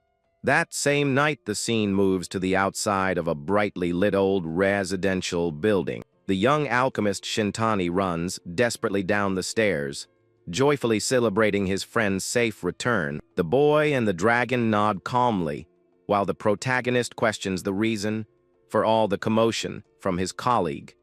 The friend laughs with relief, explaining that because it was a high-risk area, he thought the boy would return as a ghost. The protagonist smiles jokingly, adding that unfortunately he didn't die, but he brought back a ghost from his journey. At that very moment, the terrifying gaseous creature appears, floating and laughing bizarrely before the alchemist. Shintani falls into utter despair and lets out a deafening scream when he comes face to face with that ghostly entity. The boy says he's exaggerating, but his friend angrily retorts that it's normal to be scared by ghosts out of nowhere. He asks his colleague to try to get along with the soul, but his friend screams in terror, saying that he hates horror. Tired of all the discussion, the young hunter yawns and announces that he's simply going to lie down and get some sleep. The boy closes the bedroom door, leaving the poor alchemist screaming desperately not to be abandoned alone. He throws himself face down on the mattress, commenting to himself that he's feeling strangely tired that day. The boy slowly closes his eyes, surrendering completely to a deep and very comforting sleep. The system issues a blue alert warning that the constellation's classification has increased, and the boy has been transported. When he opens his eyes, he is surprised to find himself standing in a mysterious floating hall surrounded by stars. An immense and imposing divine entity materializes before the young man, formally addressing him as the contractor. The hunter crosses his arms and mockingly complains that invading other people's dreams is incredibly rude. The divine giant clarifies that this is not a dream, but rather the stellar hall where he can now summon people. The young man observes the beautiful architecture of the place, noting that the starry hall strongly resembles an ancient Greek pantheon. The system explains that this location is the constellation's personal domain used to grant powerful blessings. The young man asks directly what the purpose of the meeting is and demands that the constellation deliver its blessings immediately. The entity admits that it still has nothing to offer due to a lack of achievements, and reveals that it needs your help. He looks at the panel options and realizes that acquiring high-level sacred relics won't be such a simple task. The hunter decides that the best option will be to build a temple to unlock a hidden achievement in the system. Suddenly, a familiar voice calls him to wake up as the morning sunlight illuminates the bedroom window. The alchemist complains angrily upon seeing the newcomers using his beloved workshop as if it were free lodging. The protagonist appears at the door with a very serious expression, announcing that he has an important matter to discuss. The boy gathers all his teammates in the room, creating an atmosphere of great suspense among them. The newcomers whisper, frightened by the seriousness of the master, who coldly asks everyone to be quiet in the room. He asks a direct and intriguing question, questioning the real reason why they chose to work as hunters. The warrior from the group responds, somewhat awkwardly, and scratches his head, admitting that everyone's main objective is to make money. The young hunter smiles in relief when he sees that they are realistic and didn't come with silly speeches about wanting to be heroes. Shintani tries to complain, but gets elbowed while the boy announces that he has an excellent proposal for everyone.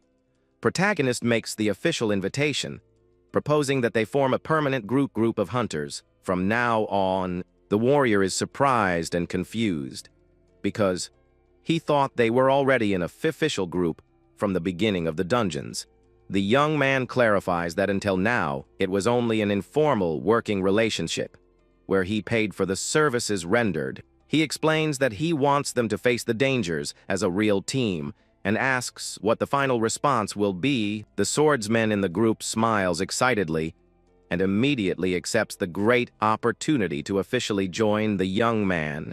Shintani comically agrees, saying he'll go along as long as it doesn't cost him his own life in battle. The group's young mage displays a beautiful, radiant smile, confirming that she is also fully in agreement with the idea. Satisfied with the answers, the boy orders everyone to start packing their things immediately for the trip. He reveals that they will spend an entire month camping on the dangerous border, and his companions celebrate the training. The young man thinks with satisfaction that now he can summon his undead openly without having to give them explanations. With a confident smile, the boy mentally prepares himself to count on everyone's strengthening in the dangerous exploration of the border.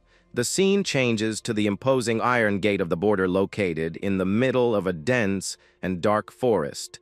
The group walks through the dense forest, while the protagonist announces that he will give quick instructions and no questions asked. He calmly reveals that he is a saint who can increase his powers by also acting as a dark necromancer. The teammates are completely shocked and speechless in the face of such a contradictory revelation. Floating, veiled skeleton suddenly materializes behind the group, causing everyone in the woods to scream in pure terror.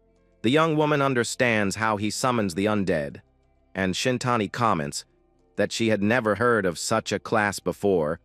The boy explains that because he is a saint, he needs to build a necropolis that functions as the city of the dead. He assures with a determined smile that this sacred place will serve as the main base for spiritual arts. The protagonist knows that this forest, full of death and combat, is the perfect place to establish his territory. He warns that first they need to find good terrain in the region that is difficult for rivals to attack.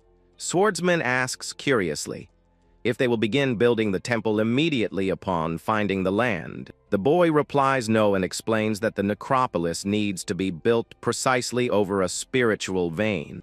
He activates his special vision and takes the opportunity to warn his friend not to relax his vigilance around the place.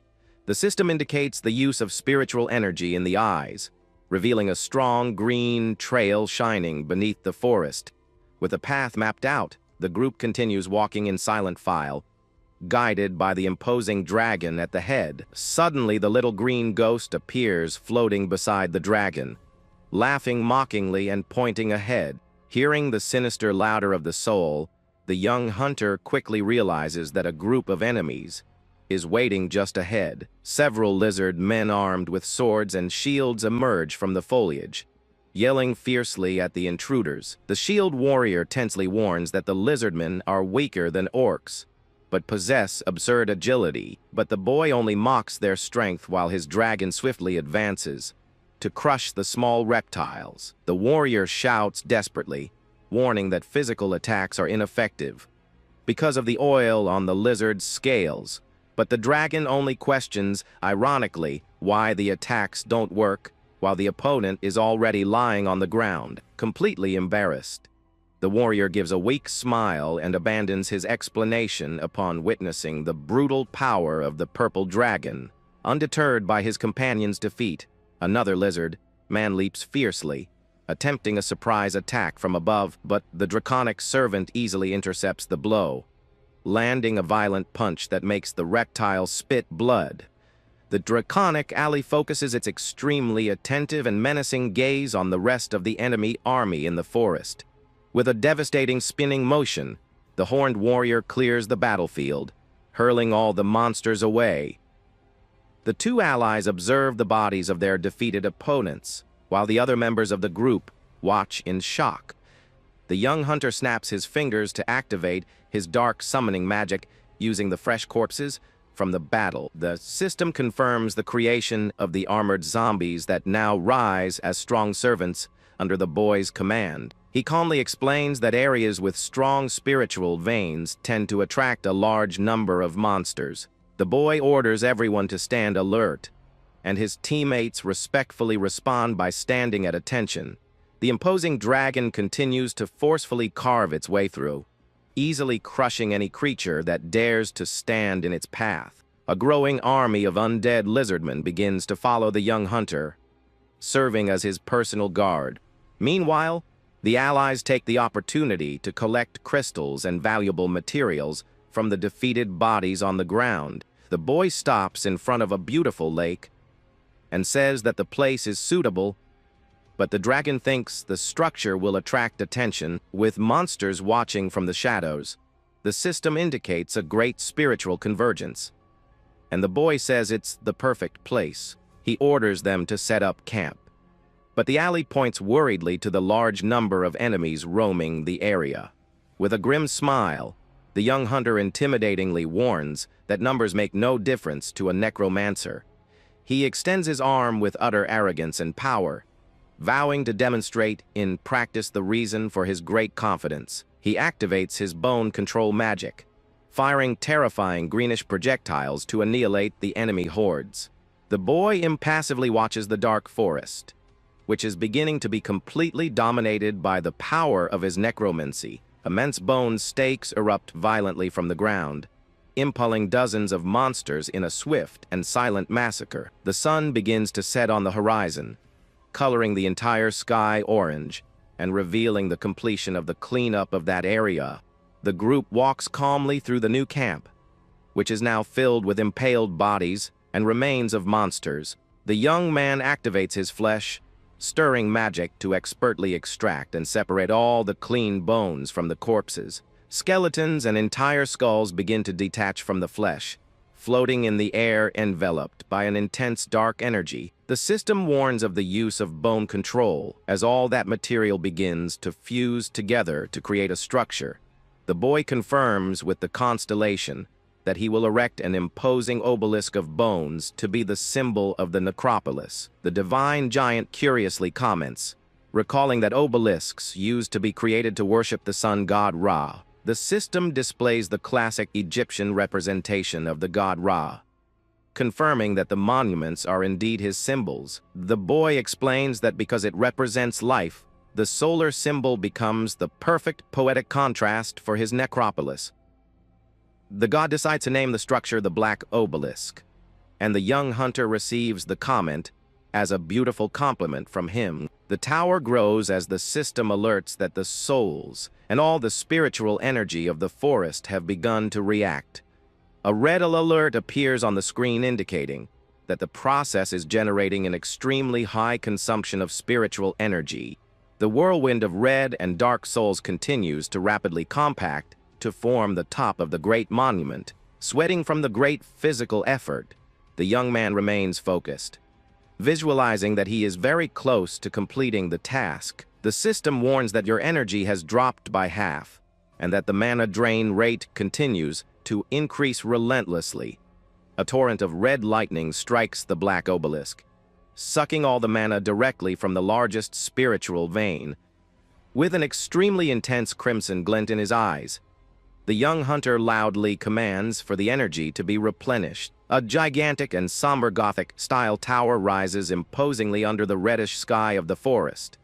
The system panel confirms that the black obelisk has been completed, generating an extraordinary achievement for the boy. The quality of work increases by 50%, while a dark fog temporarily blinds allies on sight. The system increases the attributes of the undead by 30%, and the dragon feels the power flowing through its body. Protagonist breathes a sigh of relief and wipes the sweat from his brow, celebrating that the plan worked perfectly. Suddenly, the young hunter spits blood upon receiving the terrifying warning that his mana is almost depleted due to the drain. The purple dragon and its allies run desperately towards the protagonist when they see him suddenly collapse.